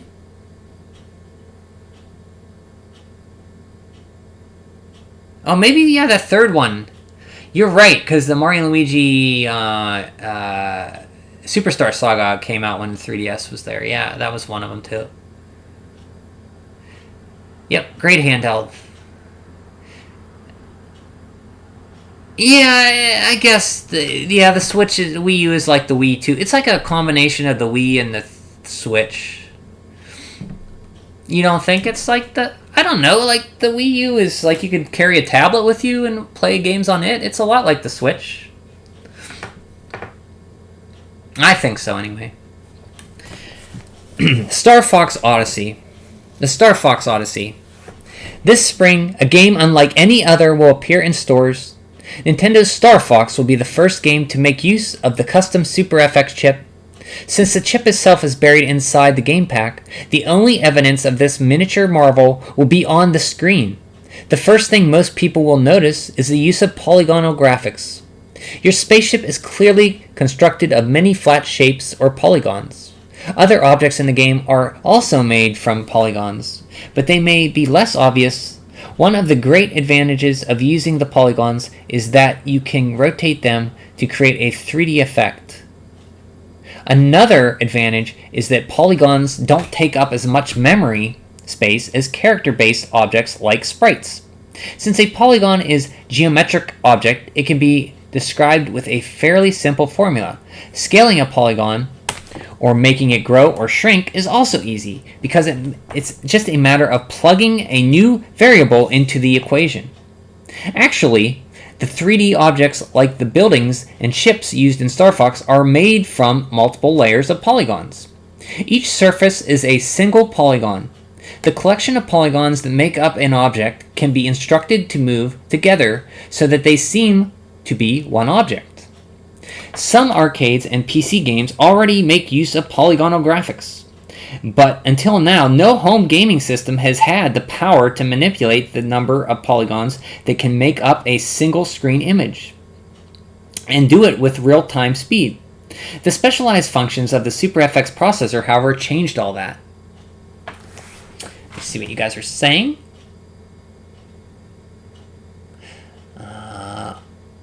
Well, technology, the Switch was the successor to... Yeah, the Switch is it is really the successor. The problem was the Wii U was not the Wii 2. Yeah, they should have named it something a little better and marketed it better, and I think it would have been better received.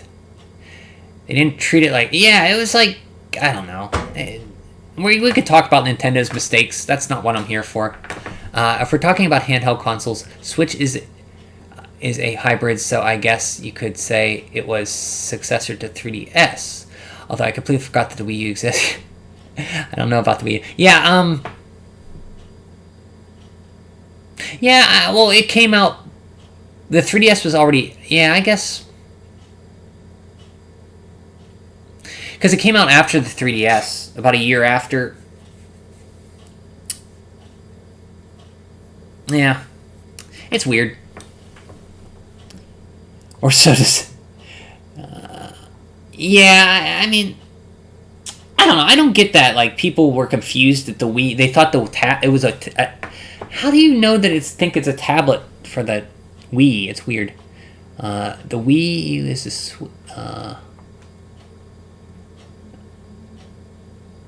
the Wii U is a Switch if the Switch sucked. I like the Wii U. I'm probably one of the only Wii U defenders you'll ever meet.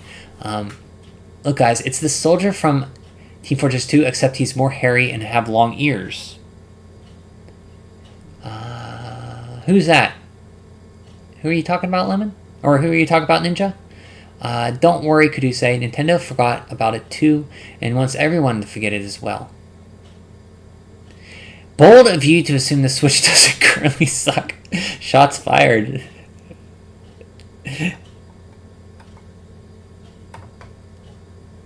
That should be buildings. Here? Right here? Yeah, those are just... that were supposed to be buildings, Lemon, if you're talking about these. But they're just shapes. 4 polygons. Then they're doing a good job of it. There is no Wii U in Bashingsi. Bashingsi? Yeah, Brian, we already talked about the CDI, and now Nintendo made Sony their competitors. Yep. I don't get it either, Brian, but then again, I wasn't who they were marketing to. Yeah. I don't even know if they were the marketing for the Wii was not very good, in my opinion. Because in the original presentation, they didn't show the console, only the tablet. Okay. Well, that's stupid.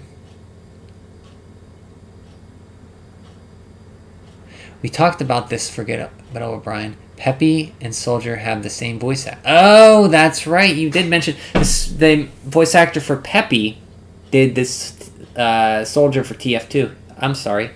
And he died, right? Oh, yeah. Sorry about that. I'm sorry. I hope you'll forgive me my memory. I know. The SuperFX is what engineers and programmers call RISC, which stands for Reduced Instruction Set Computer.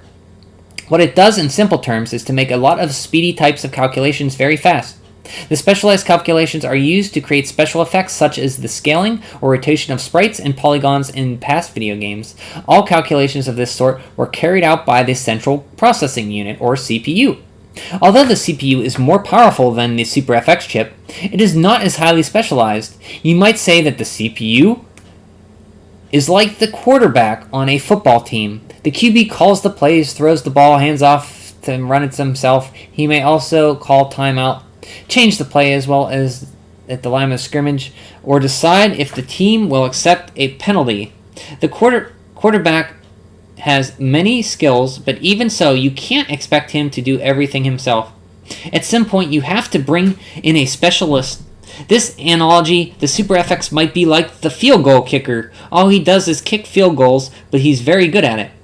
You might say that the Super FX were a field goal kicker. He could kick it through the upright 100% of the time from as far away as 100 yards. And he could do it 60 times a second. As you might imagine, such a kicker would change the game of football. In Star Fox, the Super FX ship is used to rotate and scale polygons and sprites on the screen. For instance, you fly close to the planet's surface. Ahead, you see the towers of a city. This distance of towers are small, but your speed is great, and they are growing large and rapidly. Those buildings are creating from polygons, each of which can be scaled independently by the Super FX chip. Now add to this the scene squadron of enemy ships flying towards you. Each of these ships is also an unified collection of polygons which can be scaled together. The ship in turn may be firing missiles created from the flat sprites, and those missiles are also being scaled as they shoot towards you. And when the missiles explode, the fiery explosions keep growing because they are being scaled. The inexhaustible Super FX chip.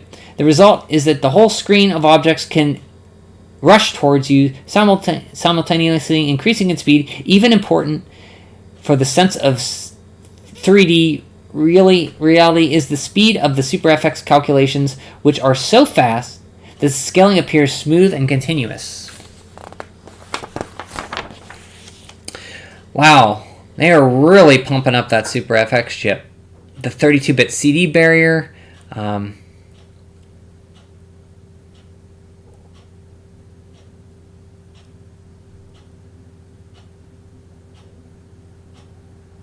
Okay, here we go. This will be interesting. So they're just talking about this. This is the 32-bit CD barrier.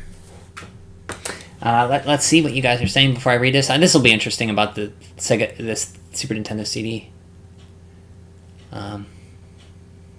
Who were they marketing it to? Yeah, I mean, I don't know. I mean, I really enjoyed the Wii U, though. It got me back into playing games after I didn't play many Wii games, Nintendo games, so I was mostly playing Super Nintendo NES stuff. The Wii U was like the first new console I really got and really invested into, so that might be why I like it more than other people.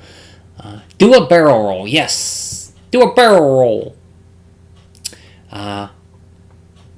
I love the way this magazine they're very heavily marketing this, aren't they, John? They're making it sound like better than it actually is. Like, it just puts a few polygons on the screen. If I had a Wii U, I'd probably be pissed at how blatant and randomly they completed. Yes. Yeah. What really grinds my gears, if I can do a Peter Griffin thing, is everybody was like, I don't want a Wii U, there's no games for it. And then the Switch comes out and says, they should port every game over from the Wii U. It's like, well, if the games you didn't want a Wii U for them, why are you going to buy them now? And, I don't know, it just grinds my gears. I didn't even have to get a Zelda to call its own. It had to chat it with its younger, cooler brother. Well, it did get the remakes of Twilight Princess and Wind Waker. I know Lemon doesn't like Wind Waker, but it did get those. Like how Breath of the Wild was supposed to be the Wii U seller, but got delayed 3 times, and then they decided to put it on the Switch without the Wii U. Yeah. That's kind of dumb, too. They actually took out features to make the game better so it would sell Switches. Like, sell on the Switch. Yeah, what a waste. Wind Waker HD and Twilight Princess HD are still... Yeah. They did a Twilight Princess HD on Wii U and a Wind Waker HD on Wii U, John, you are correct. But they didn't port Twilight Princess yet. They did, I think you're thinking of Skyward Sword, they did. Which I haven't picked that up yet. Because I replayed Skyward Sword a year or so ago. Breath of the Wild is technically supposed to be a Wii U game, so I don't count it as a Switch game.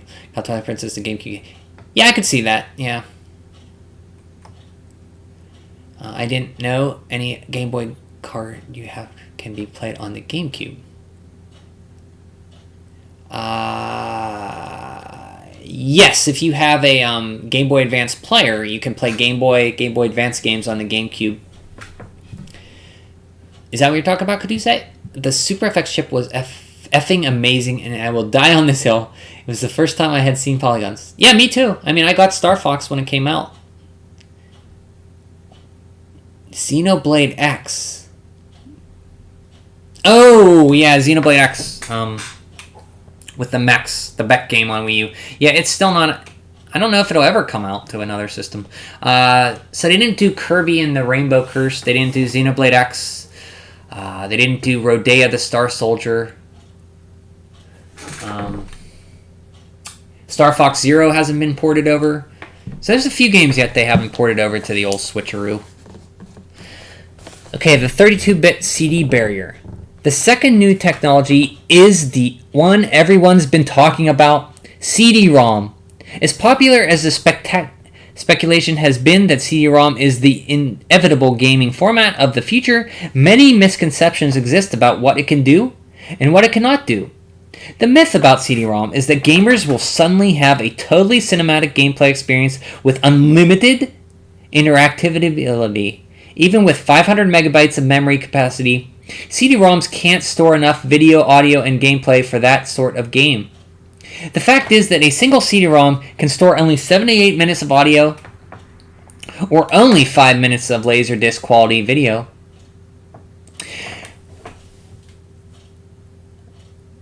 Even if the video is only partial screen and less than full motion, say 10 to 15 frames per second, you can squeeze only about 90 minutes of condensed video onto a disc. The reality of CD-ROM games, therefore, must be something other than bringing Hollywood to your living room. The biggest single advantage of the CD-ROM format is the size of its memory. In comparison to current CD-ROM chips, even the 16 megabytes of Street Fighter II shrink to insignificance when compared to 500 megabytes. But the CD-ROM has some disadvantages that can't be ignored. Number one, CD-ROMs are inherently slower than ROM chips. ROMs access data at remarkable speeds. CD-ROMs access information thousands of times slower, which can lead to lengthy pauses in gameplay. Another misconception is that CD-ROM graphics are superior to graphics of cartridge-based games. The limiting factor in this regards is not whether games' data is stored on disk or ROM chips, but how good the console is at creating and displaying graphics. If a video game system can display only 16 colors at a time, which is the case of some 16-bit systems, oof, shots fired at the Genesis, god dang, Nintendo. Hooking up a CD-ROM will not result in superior graphics on the other hand. Shots fired at the Sega CD and Sega Genesis, jeez, Nintendo.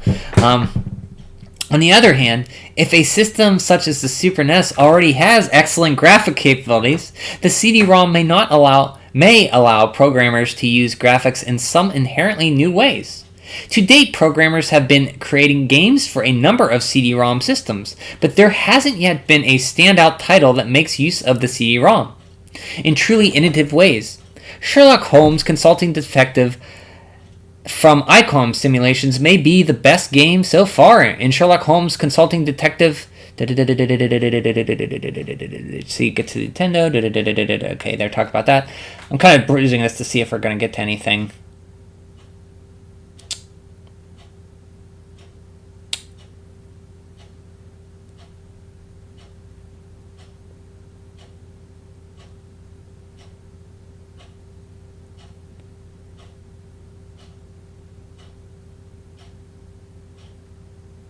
Okay, at Nintendo, the engineers and developers have been studying the problems of creating a CD-ROM accessory that will truly add to the gaming experience.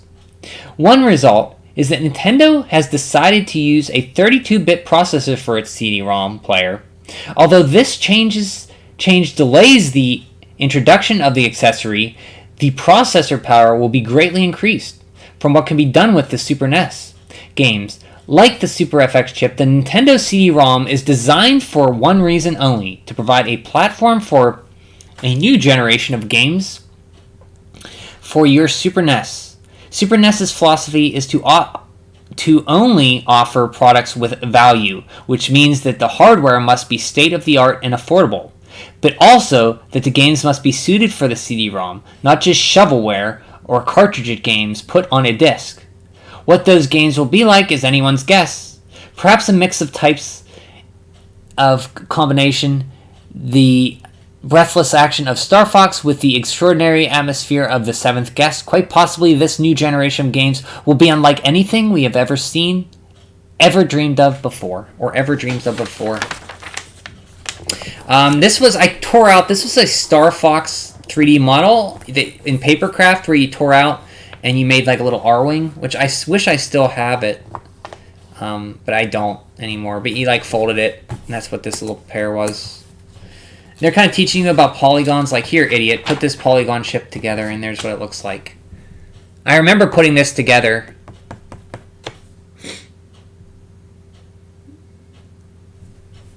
Let's see what you guys are saying.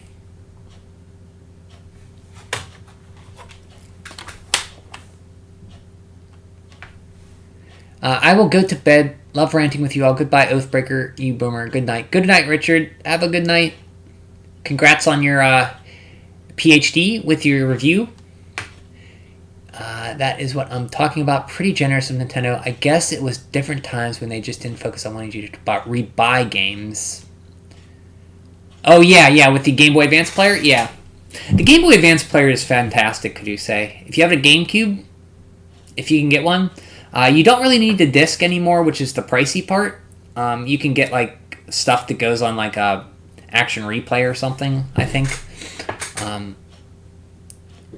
It allows you to play Game Boy and Game Boy Advance games on your TV. Pretty cool. Still wouldn't have made Breath of the Wild good, though, but better.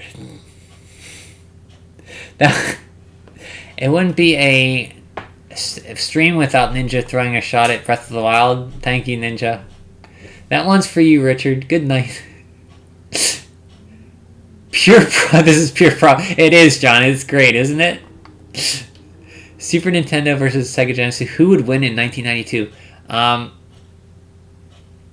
Well, Sonic was out now in 91. So, I think Sega was the best-selling one in 1991. 92, I think Nintendo was... They were pretty close, but I think Nintendo was starting to pull away with Street Fighter 2.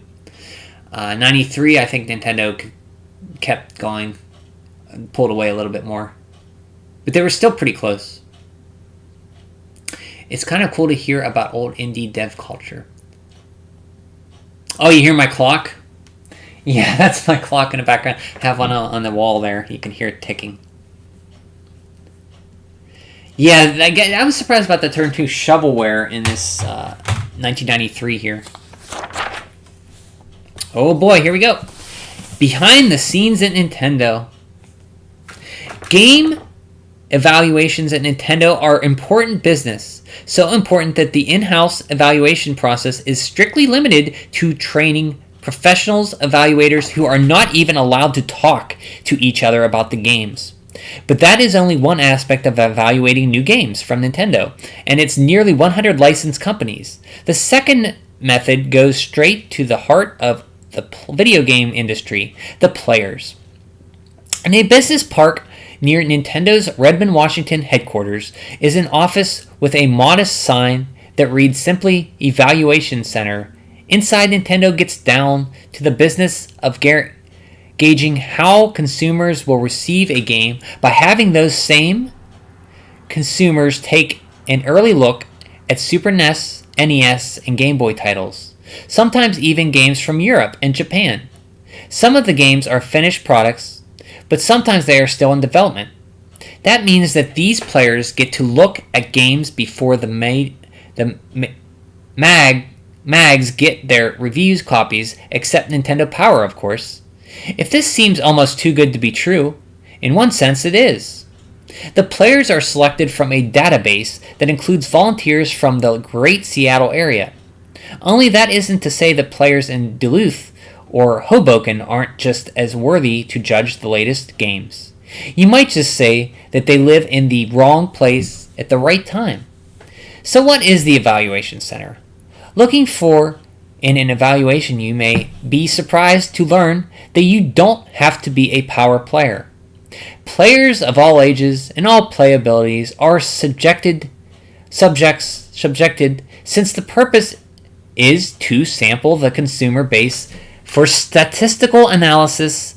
The heaviest concentration of players are males between the ages of 10 and 14. That is the age group that buys the most games and plays the most hours. Recently, the base of players has been expanded to include females, both young and adult. And adult males, Game Boy titles, for instance, might have a larger percentage of adult evaluators than NES titles, because more adults have been purchasing and playing the Game Boy system. Currently, the database holds the names of 1,600 volunteers, but that number is growing every week. To get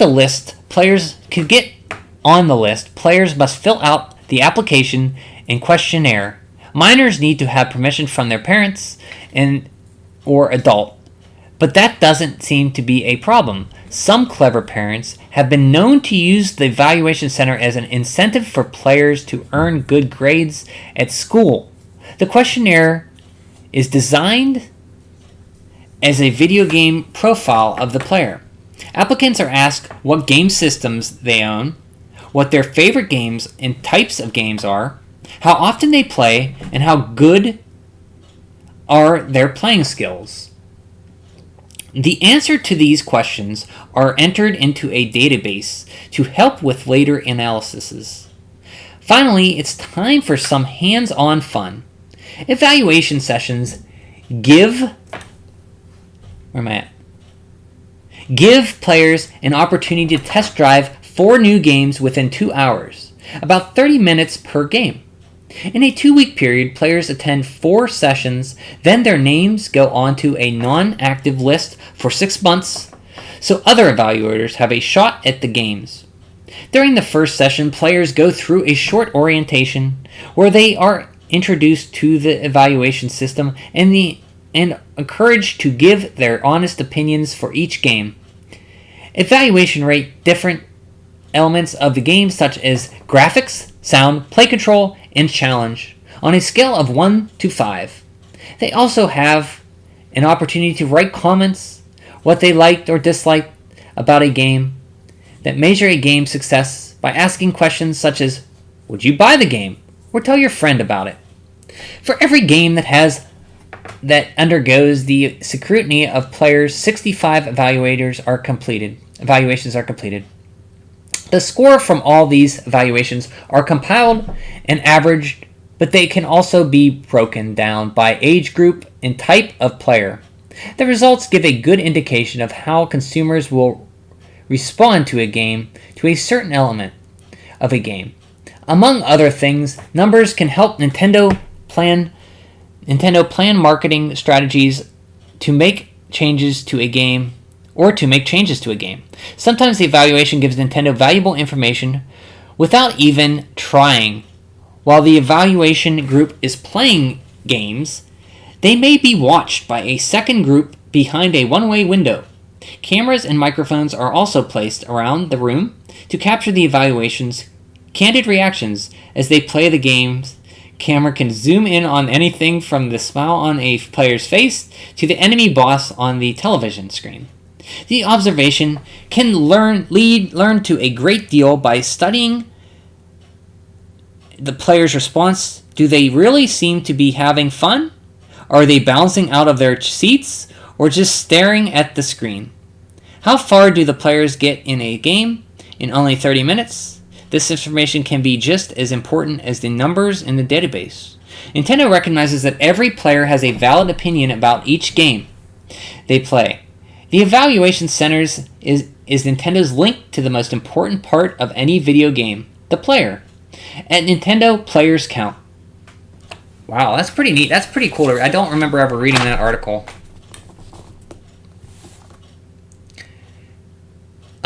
It was basically thin cardboard stock. Not thick cardboard, but it was like between poster board and like a card that you'd fill out to send in to the mail to get a subscription.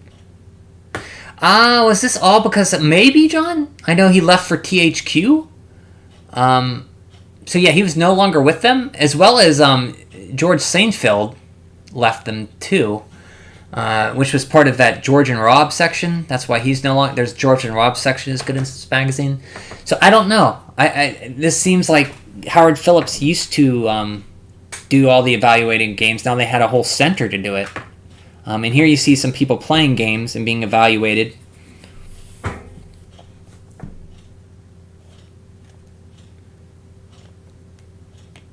Oh, no, it's not. Howard Phillips was a guy who was in Nintendo's arcade division in Nintendo of America, and he's the guy responsible for what, very heavily responsible for what games for the NES era were released here. He's why we didn't get Super Mario Bros. 2, and we got the Mario 2 we did, as well as not getting some games that were deemed not fun enough or too hard by him. So he would play them and give his opinion and if we should get released here or not. It was by Howard Phillips. Yeah, thumbs up or down guy. He left for LucasArts. Okay, I thought it was THQ, LucasArts. So here you go. Players like you can tell Nintendo what you think. The Evaluation Center recruits all types of Nintendo players to play the games. You can be a great player or just a beginner. So it's basically people who just play test games and give their opinion, which is kind of cool. All of this high-tech gear is used to record the evaluation's reactions to the game. There's some monitors where they record them.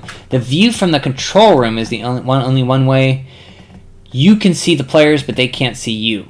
If you would like to live in the greater Seattle area and would like to evaluate games in Nintendo, request an application from the address shown here. Include your address and phone number. Nintendo Evaluation Center, P.O. Box 957, Redmond, Washington, 98052. I'd be interested if that is still up and running.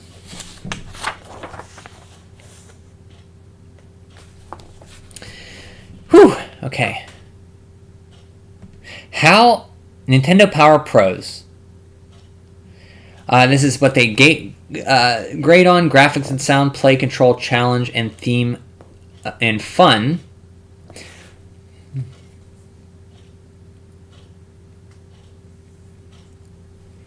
Here's our review graph, I guess. I guess this is the evaluation form. I guess this is when you're playing the game. This is what you have to fill out, I guess. So it's like a review, almost, of what you're playing. Use the form in the next page to evaluate games yourself.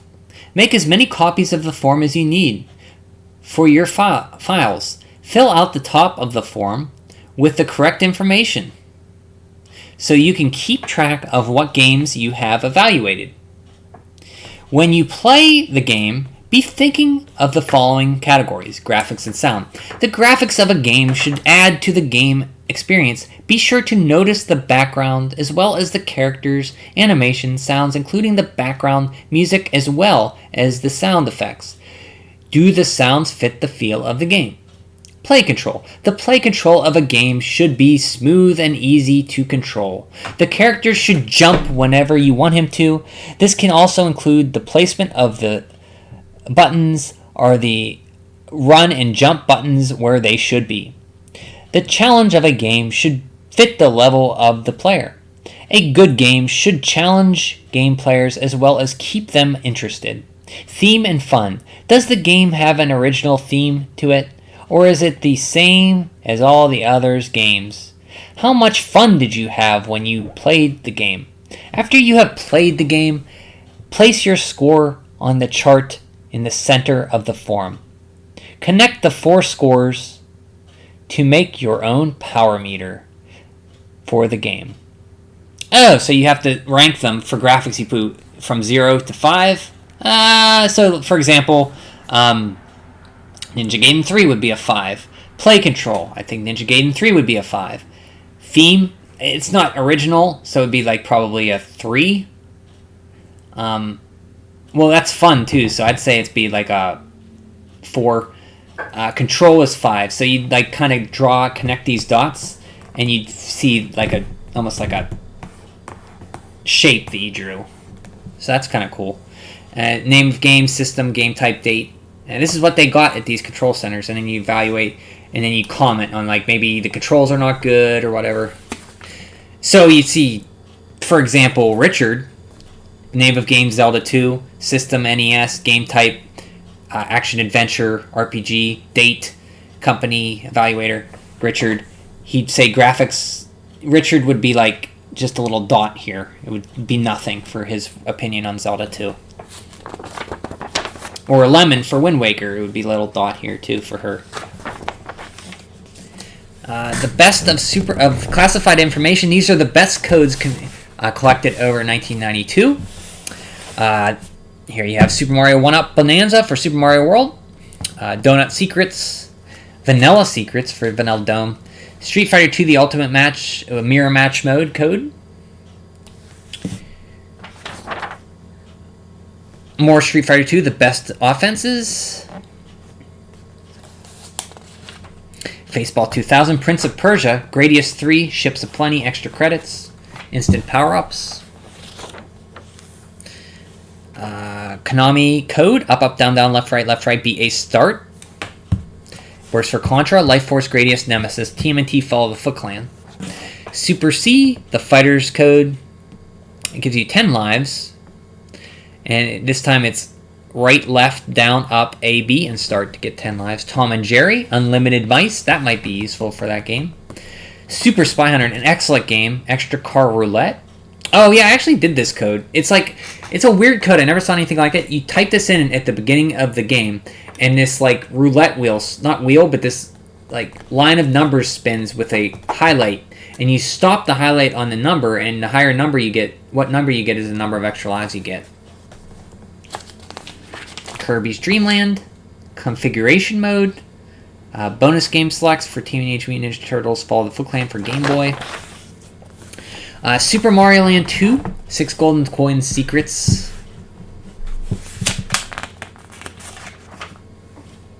Turtle Zone, Pumpkin Zone, Tree Zone, Macro Zone, Space Zone. I always had the most trouble in Space Zone. Dear friends, Mario Land is filled of surprises, special items. Take your time and explore all of the courses and zones carefully. Your pal, Mario. Take a slap with the San Jose Sharks.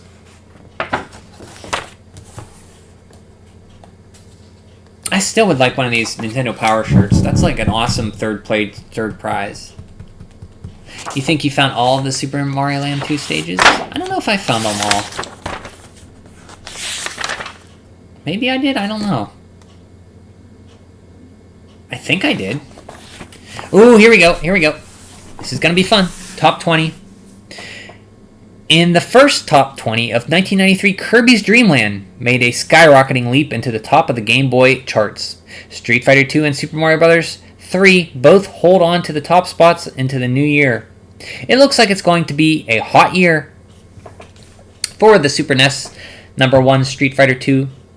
Number 2, Legend of Zelda Link to the Past. 3, Super Mario Kart. 4, TMNT 4, Turtles in Time. 5, Final Fantasy 2. 6, Super Mario World. 7, F-Zero. 8, Bart vs. the Space Mutants. What's that doing so high? Mario Paint. Oh, Bart's Nightmare. Number 8.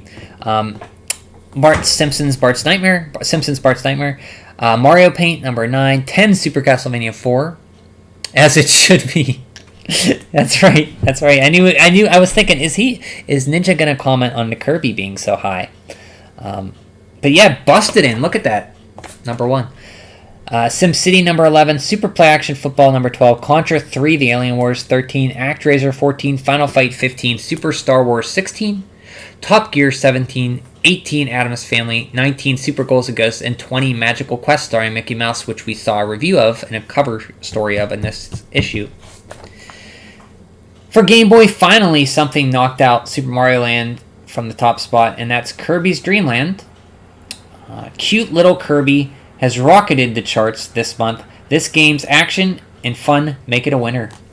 Number 2, Super Mario Land. Number 3, Metroid 2. 4, Dr. Mario. 5, Battletoads. 6, Simpsons Escape from Dark Cloud Deadly. 7, Final Fantasy Adventure, which I want to play on Switch again.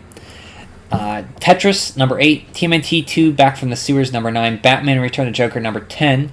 Super Mario Land, 6 Golden Coins, number 11. Faceball 2000, number 12. TMNT Fall of Full Clan, 13. 14 Yoshi, 15 Mega Man Dr. Wily's Revenge, 16 Final Fantasy Legend 2, 17 Final Fantasy Legend, 18 Bionic Commando, 19 Home Alone, and 20 Operation C. For the NES, number 1 is going to be Super Mario Bros. 3. It's going to be there. It's a given. Maybe something else 1 month. I don't even think at this time till they stop covering NES games, if it even leaves. I would be surprised if it leaves from number 1. Why is Mario Land 2 so low? It just came out, so that's probably why. I don't know. That's a good question. Even if it just came out, maybe it's trickling out, so a lot of people haven't played it yet. That's a good question, though. Tecmo Super Bowl, The Legend of Zelda. What's that game? Why is that? No, that's number 3. It's always going to be these. Get that Tecmo Super Bowl out of there. Like move Zelda up, or put in Final Fantasy or Battletoads, or Tecmo. Get the hell out of there. Battletoads, Final Fantasy, TMNT 3, The Manhattan Project, Mega Man 4, Dr. Mario, Tetris, Mega Man 3, Super Mario Bros. 2. That should be number 2, or number 3, or number 4. Get out of there. Metroid, Mega Man 2, Zelda 2, The Adventure of Link. That should be in the top 5. Castlevania 3, Dracula's Curse. Dragon Warrior 3 should be up there. TMNT 2, the arcade game. Monopoly, Simpsons, Bart vs. the World, and Yoshi. Lots of people like Battletoads. It was marketed very heavily in Nintendo Power. They really marketed that game a lot. It was like 4 issues they did. They had a Battletoads comic. They had like 3 issues leading up to it. A lot of people like Battletoads. It's a very unique game. Different play styles, good graphics, music. It's just a lot of memorization. That's why I haven't beaten it. Street Fighter 2 says it's been on the charts for 7 months. It's not new. 7 months. Yeah, it is new. Well, it's been out. It must have came out like.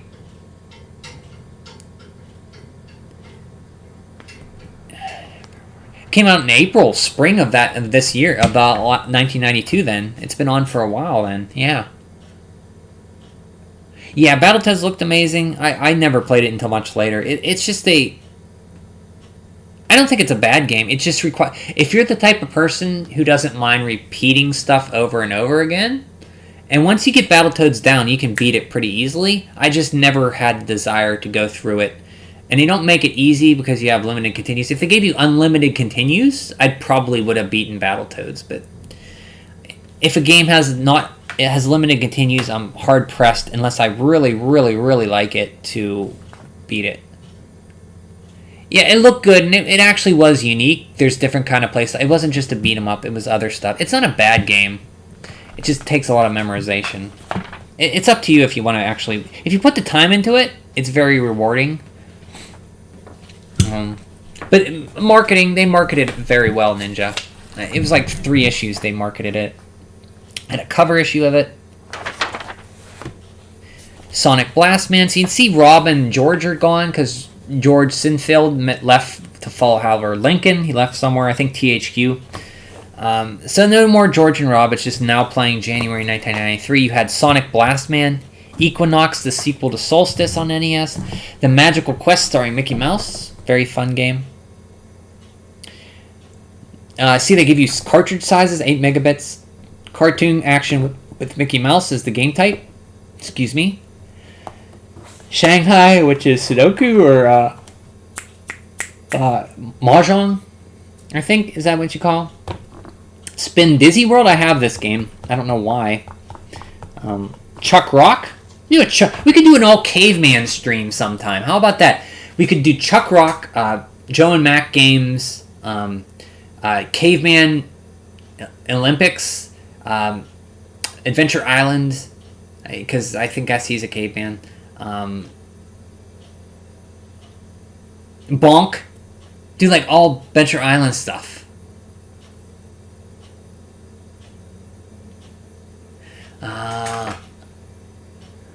Welcome back, Lemon. Welcome. Dang, Richard left you for someone else. Yeah, no more George and Rob, because George Sinfield left. I think George Sinfield did a lot of scripts and stories. He might have did this story for Secret of Evermore, I'm not sure. Or he might have translated it into English. I think he came back to Nintendo. Could be mistaken, though. I've seen his name on Nintendo games. Because when I went through Secret of Evermore on a playthrough, not playthrough, but when I popped it in on a Super Nintendo stream, I remember, and we beat the last boss on Secret of Evermore, I remember seeing George Sinfield's name. And that came out in 95, and he must have come back to Nintendo then. Yeah, Bonk. Grinding can be boring. Oh, you were grinding? Did you get any more orbs? Yeah, Bonk's a ninja. I still haven't beat Bonk. I beat the Game Boy Bonks, but never the Turbo Bonks. Adventure Island? Yeah, I guess you kind of convinced me that that's kind of a caveman game, I guess, Lemon. Flintstone's Nest? Yeah, Flintstone's Nest. I have the... And the Super NES one I have, too. A caveman stream. Ninja retracting a message. Yes, we only beat the final boss, and I want to see that game. Oh, you have it, don't you, Lemon? Have you beat... You've went through Secret of Evermore, right? Have you never seen Secret of Evermore? I think I asked you if you went through it. You went through it. Yeah, Lemon requested I play through Secret of Evermore, but... So I will get there eventually. I mean, there's lots of stuff I need to play. I mean, it's just not right up there right now. Chuck Rock. The Brainies... Wordtress, Imperium, Chester Cheetah. I beat a Chester Cheetah game on... I don't know if it was this one. I beat one where he's like on a motorcycle going on a tour of the United States. It was like great dead in the center of average for games. Gods, Mega Man 5. Okay, these are new releases. So we're off of the Super Nintendo ones. Now we're on NES ones. But I didn't saw you playing it? I thought I beat the final boss when you were there. You want me to play through the whole game, I think. Mega Man 5, The Jetsons, Cloggwell's Caper, RC Pro-Am 2, Goal 2, The Young Indiana Jones Chronicles, Rocky... This was based on a TV show. Rocky and Bullwinkle and Friends.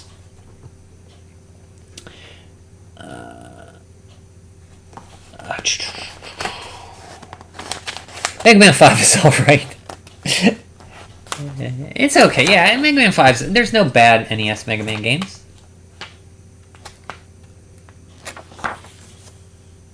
Crash Test Dummy, these are Game Boy now. Crash Test Dummies, Battleship, Humans, Human. Xenon 2, Speedball 2,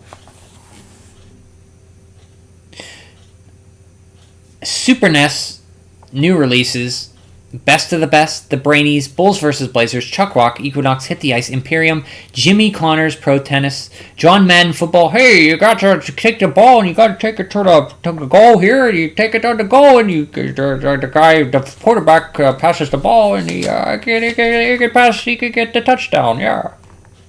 Magical Quest starring Mickey Mouse, NBA All Stars Challenge, NHLPA Hockey, Pro Quarterback Shanghai 2, Sonic Blast Band, Spin Dizzy World, and Wartress. See, the huge glut of SNES stuff.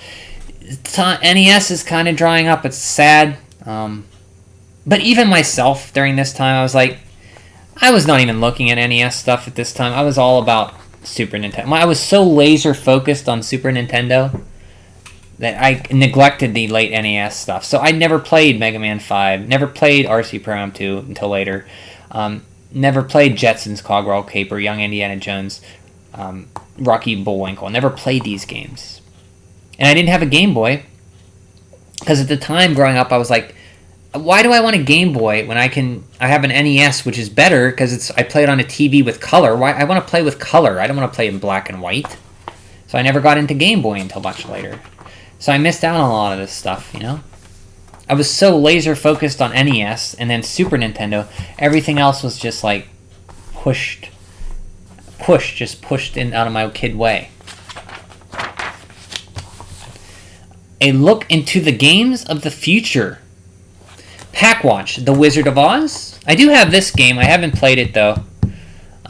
Generations of Americans have wanted to follow the yellow brick road into a fantasy land of Oz, where things seemingly impossible seem impossible. Thanks to SETA and newcomer Super NES developer Manley and Associates, you have your Capcom, your Konami, your Hudson Soft, your Taito, your IREM, your Tecmo, and then you have Manley and Associates. That's what I think of when I think of quality. The dream will become true this summer with the release of The Wizard of Oz. The development version reviewed by Packwatch had most of the elements in place, but small changes will probably take place. Before the final version is ready, the game is actually based. You can play as Dorothy, the Scarecrow, the Cowardly Lion, the Tin Man. More than 40 stages in all offer jumping and fighting action plus hidden items, special puzzles, secret rooms, and a host of enemies. The graphics are as rich as a Magical Quest starring Mickey Mouse. Both the backgrounds and characters. The music includes 4 songs from the movie. Soundtrack was so striking. The point of the journey, as in the movie, is to reach the great and powerful Oz. To get there, you will have to pass through 4 worlds, collect tickets pieces that will allow you passage into the Emerald City. Jumping and fighting skills essential, but there are also elements of strategy and adventure. After looking at this pack, you may be thinking there is no place like Oz. Oh, Lost Vikings! Lost Vikings is a great game. I did finish this. I want to play the sequel. I have the sequel. I just haven't played it because I wanted to give a little bit of time between Lost Vikings 1 and 2. This is a puzzle game where you control 3 Vikings and they each have different abilities. Eric the Swift one can run and jump.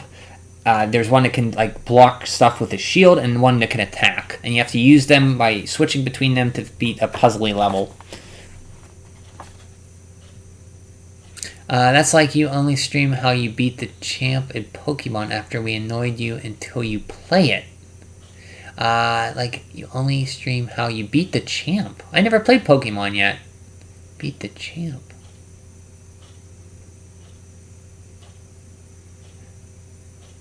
I don't get it, Lemon. I didn't play Pokemon. Only time I've heard of The Wizard of Oz is when AVGN. Oh, he did review it? I must have saw that one. I have it. I haven't played it, so I don't know what it's like. I mean, I'm kind of... My hopes are kind of dashed, because I never heard of Manley and Associates. So I'm guessing it didn't turn out too good. If they would have said Tecmo, Capcom, IREM, Namco, Konami, Manley and Associates, what else did they do? I don't know. It's a snowy night in ancient Scandinavia when suddenly an alien spaceship appears and beams up 3 unlikely passengers, Eric the Swift, Olaf the Stout, and Balog the Berserk.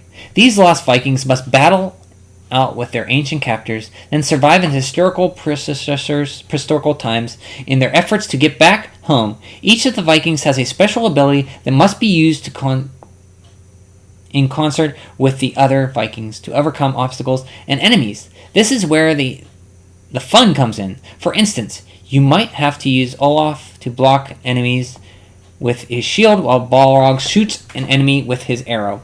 You can also use items. There's plenty of dialogue too, and much of it is a blast. The 2-player mode allows you each to play your favorite Vikings while sharing duty with the third. These irreverent Vikings from Interplay should arrive later this spring. Tom and Jerry, Ultima 4, Addams Family, Pugsley's Scavenger Hunt, Darkwing, Zelda for Game Boy. Ooh, this is interesting. The rumors have been flying around for years that Nintendo was working on a Zelda game for the Game Boy. Those rumors will become reality this spring when the so far untitled Zelda 4 hits the stores. Packwatch recently took an in-depth look at a 70% complete version of the game. And wow, the graphics, although monochrome, are based on The Legend of Zelda: A Link to the Past. But the music and many of the characters are derived from the first Zelda game. Link's sword in this 4 megabyte battery pack is said to be as large as A Link to the Past Link himself. That's one thing about Link's Awakening I like. The sword play is so much better than in Link to the Past in the first Zelda. Has some new moves too. The story so far puts Link in a world of nightmares and dreams. You'll definitely be hearing more about this one, although it may go through a name change. Nintendo is also working on a new Kirby game this time for the NES, and Vegas Stakes, in which you are a high roller trying to turn chump change into millions. So out of nowhere, there's Link's Awakening right there, and they mention Kirby's Adventure right there. Darkwing Duck for Game Boy. Alien 3 for Game Boy. Rollerblade Racing. The Addams Family game looks hideous. I've never played it, John. I like the Addams Family on the Super Nintendo. It's a fun, kind of flawed platformer, but yeah, this one doesn't look that great. It looks like some European platformer on an Amiga or something. Zen Intergalactic Ninja. Packwatch update. Here we go. You have Star Trek Next Generation. American Gladiators. Super Tiny Toons. That's Tiny Toon Adventures Buster Bust Loose. Super High Impact Football. Bomberman 2. Eon Man. I don't think that ever came out. Robin Hood for Game Boy. T2 the arcade game. The Empire Strikes Back for Game Boy. Tasmania for SNES.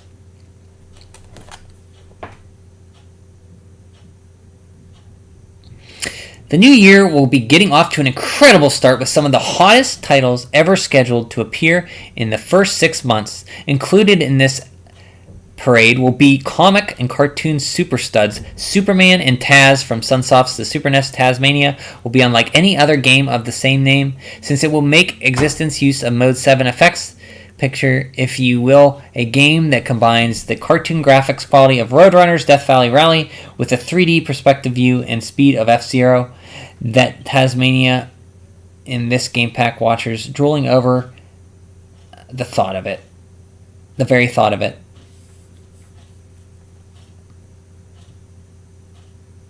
Tiny Toons Buster Bust Loose is an incredible romp with outstanding graphics, a speedy buster, inventive bonus stages, and loads of fun. In other news, Spectrum Holobyte is moving into the big time with Star Trek The Next Generation. The action-adventure game includes the main characters from the hit syndicated show with an all-new plot. We expect to see the game early next fall.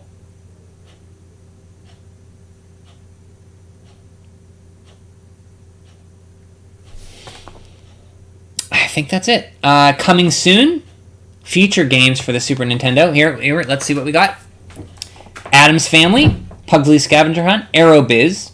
Let's see how many of these are classics. Alien 3, American Gladiators, Batman Returns is pretty good. Bubsy, Cybernator, Dragon's Lair, Family Dog, Gods, King Arthur's World, The Lost Vikings, Railroad Tycoon, Rocky and Bullwinkle, Sim Ant, Sim Earth, Star Fox, Star Trek The Next Generation, Super Conflict, Super High Impact Football, Superman, T2 Judgment Day, Tasmania, Ultrabots, Utopia, and Wing Commander. For the Game Boy coming soon, you have Alien 3, Darkwing Duck, The Empire Strikes Back, Krusty's Funhouse, The Little Mermaid, Rampart, Robin Hood, Spot's Cool Adventure, and Zelda. Just Zelda.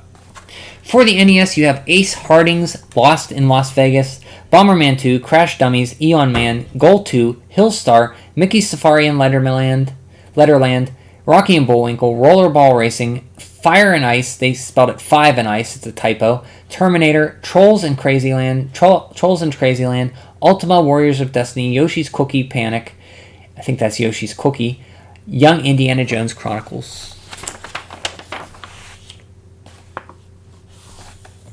Next issue, Cybernator. This is a game I played for a bit, and I didn't figure out how to play it. I do want to play this one, though. I keep reminding games I want to play. This Cybernator, you're like a guy who can get in and out of a mech. Pugly's Scavenger Hunt, the game that John says is hideous. It looks hideous, he said. Darkwing Duck for Game Boy, Zen Intergalactic Ninja.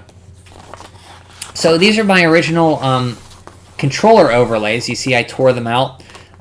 I didn't have a Game Boy the game, so my Game Boy one is still...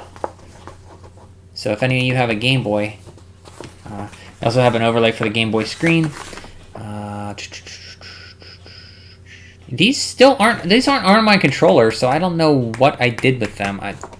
Weird. And you see I tore out this here. Oh, these are my cards. I'll have to go through my power cards. Each month you got tradable cards, and if you mashed the set correctly, they'd announce the new combination, and you won. I don't know if you won something, but you were called a winner. But I'll have to go through all my Super Power Club trading cards. And there's the new... this 168-page guide is available now. Legend of Zelda: A Link to the Past. Okay. And that is it. I figured before I'll probably only do one tonight. I do want to do something else here. I looked at my old mall online, because my mall I used to grow up with is dead pretty much, and there's a video of somebody touring it. So I wanted to scrub through that video and watch it with you guys. Let me pull it up here and we'll share it before I go off. It won't be too long. If any of you are interested in seeing my hometown mall,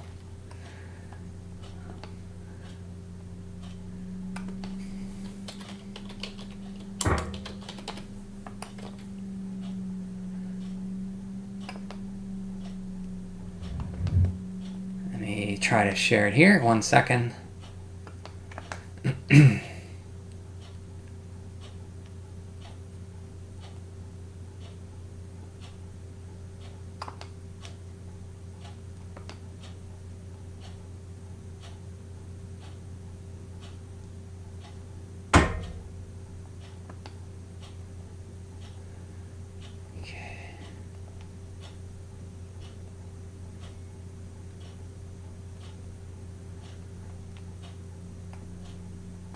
Okay,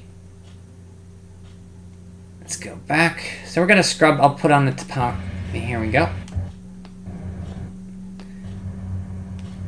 Okay, so this is my hometown mall, if you guys can see it. In Indiana, PA. Just scrub through. I found this kind of cool because I haven't been here in years.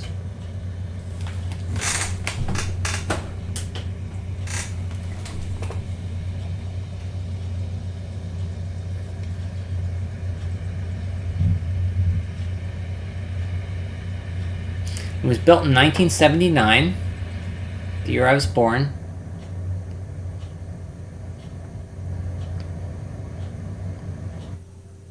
Scrub through a little bit more.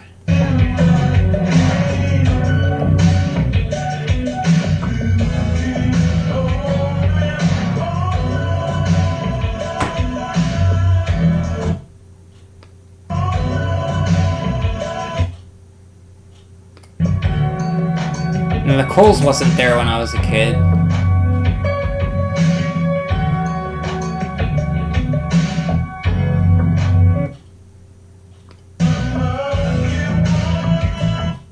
See if they can go in here.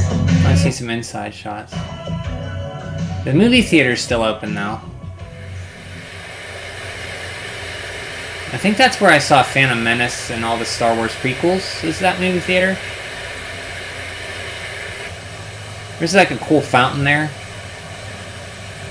I remember getting games and then sitting on these benches, like NES games and stuff. Like reading the manual.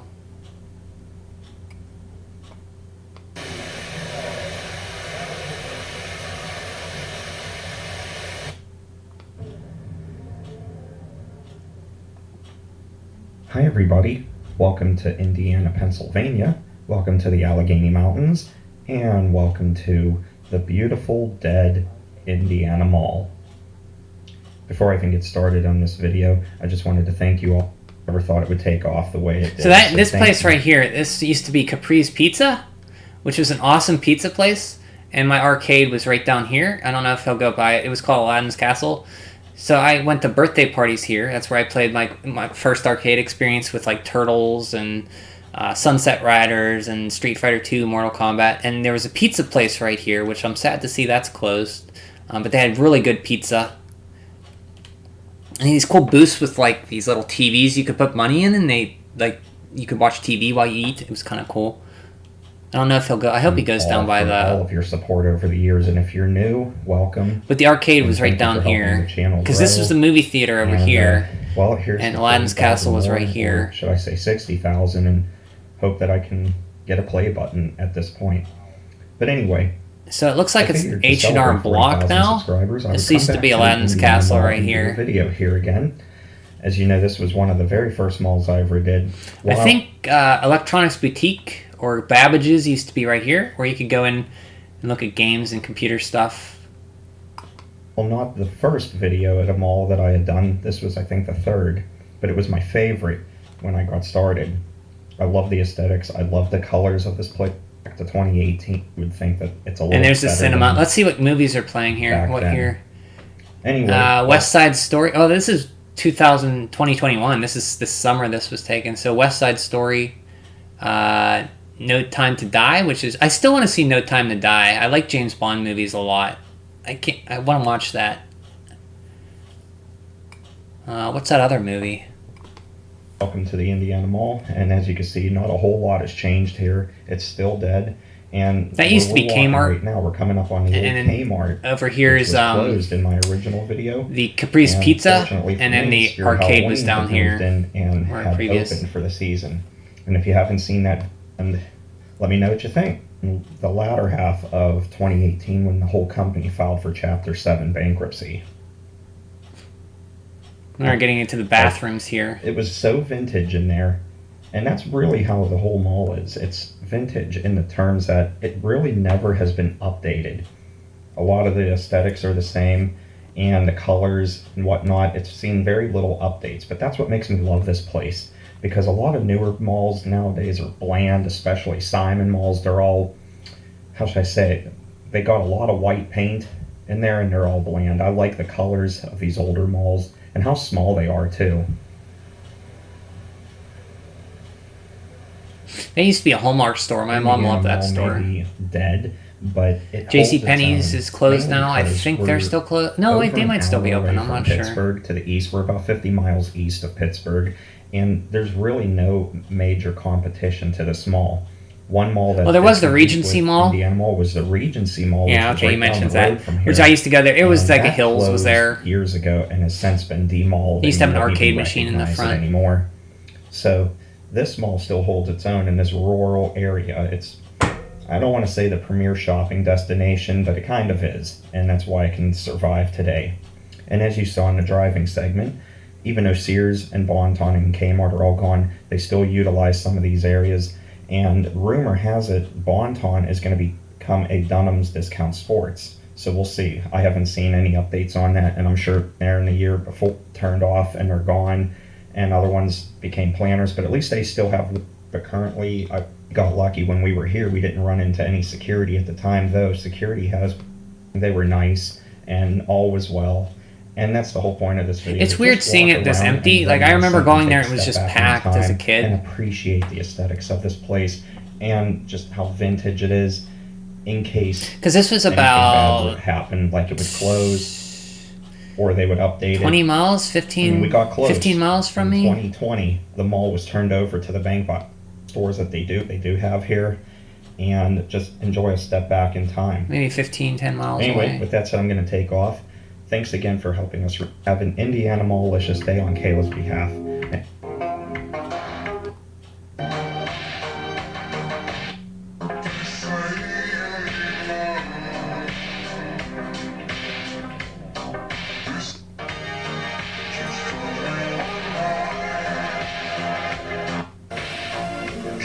I do remember the fountain. They used to be JC or Bon-Ton, I think.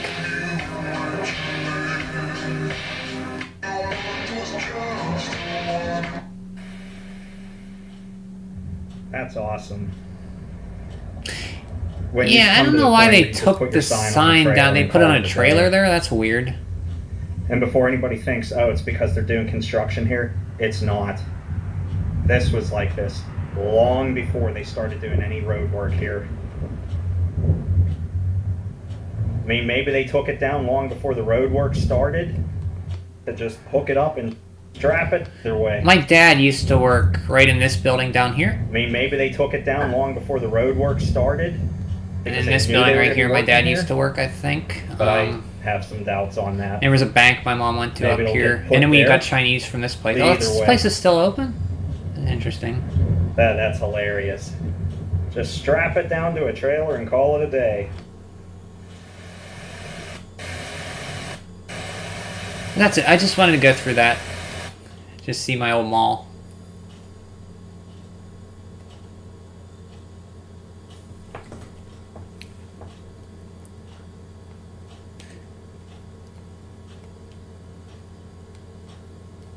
Let me switch out of there.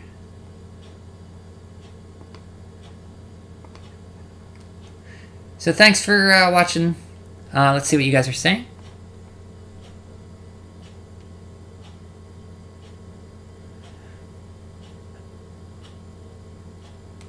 Oh, I screenshot. I think I got. I hope you guys could see that.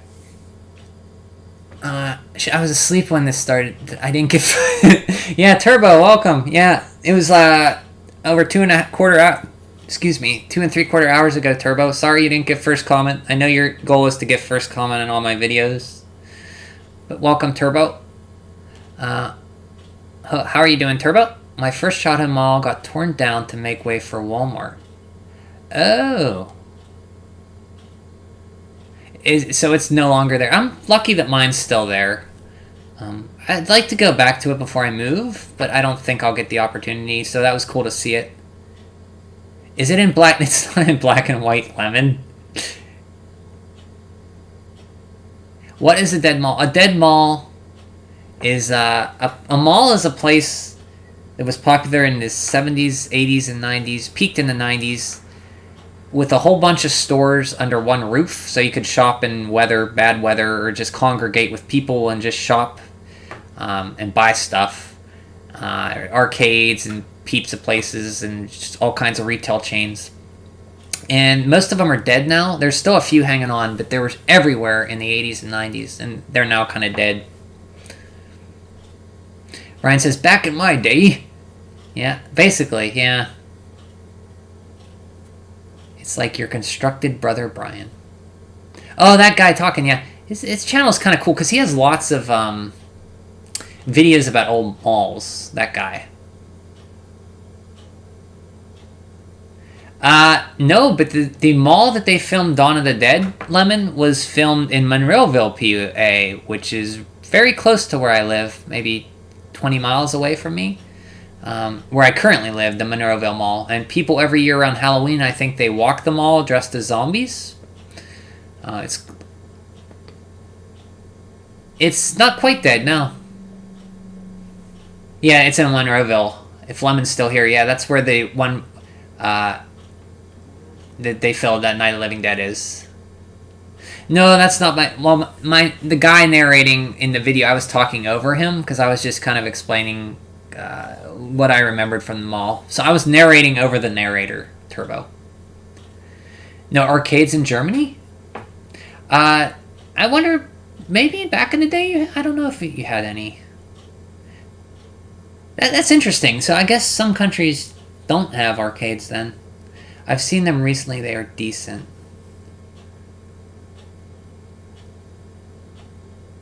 Yeah, so you've seen the movie you're talking about, Ninja? West Side Story, and yeah, this was filmed last September, John, 2021.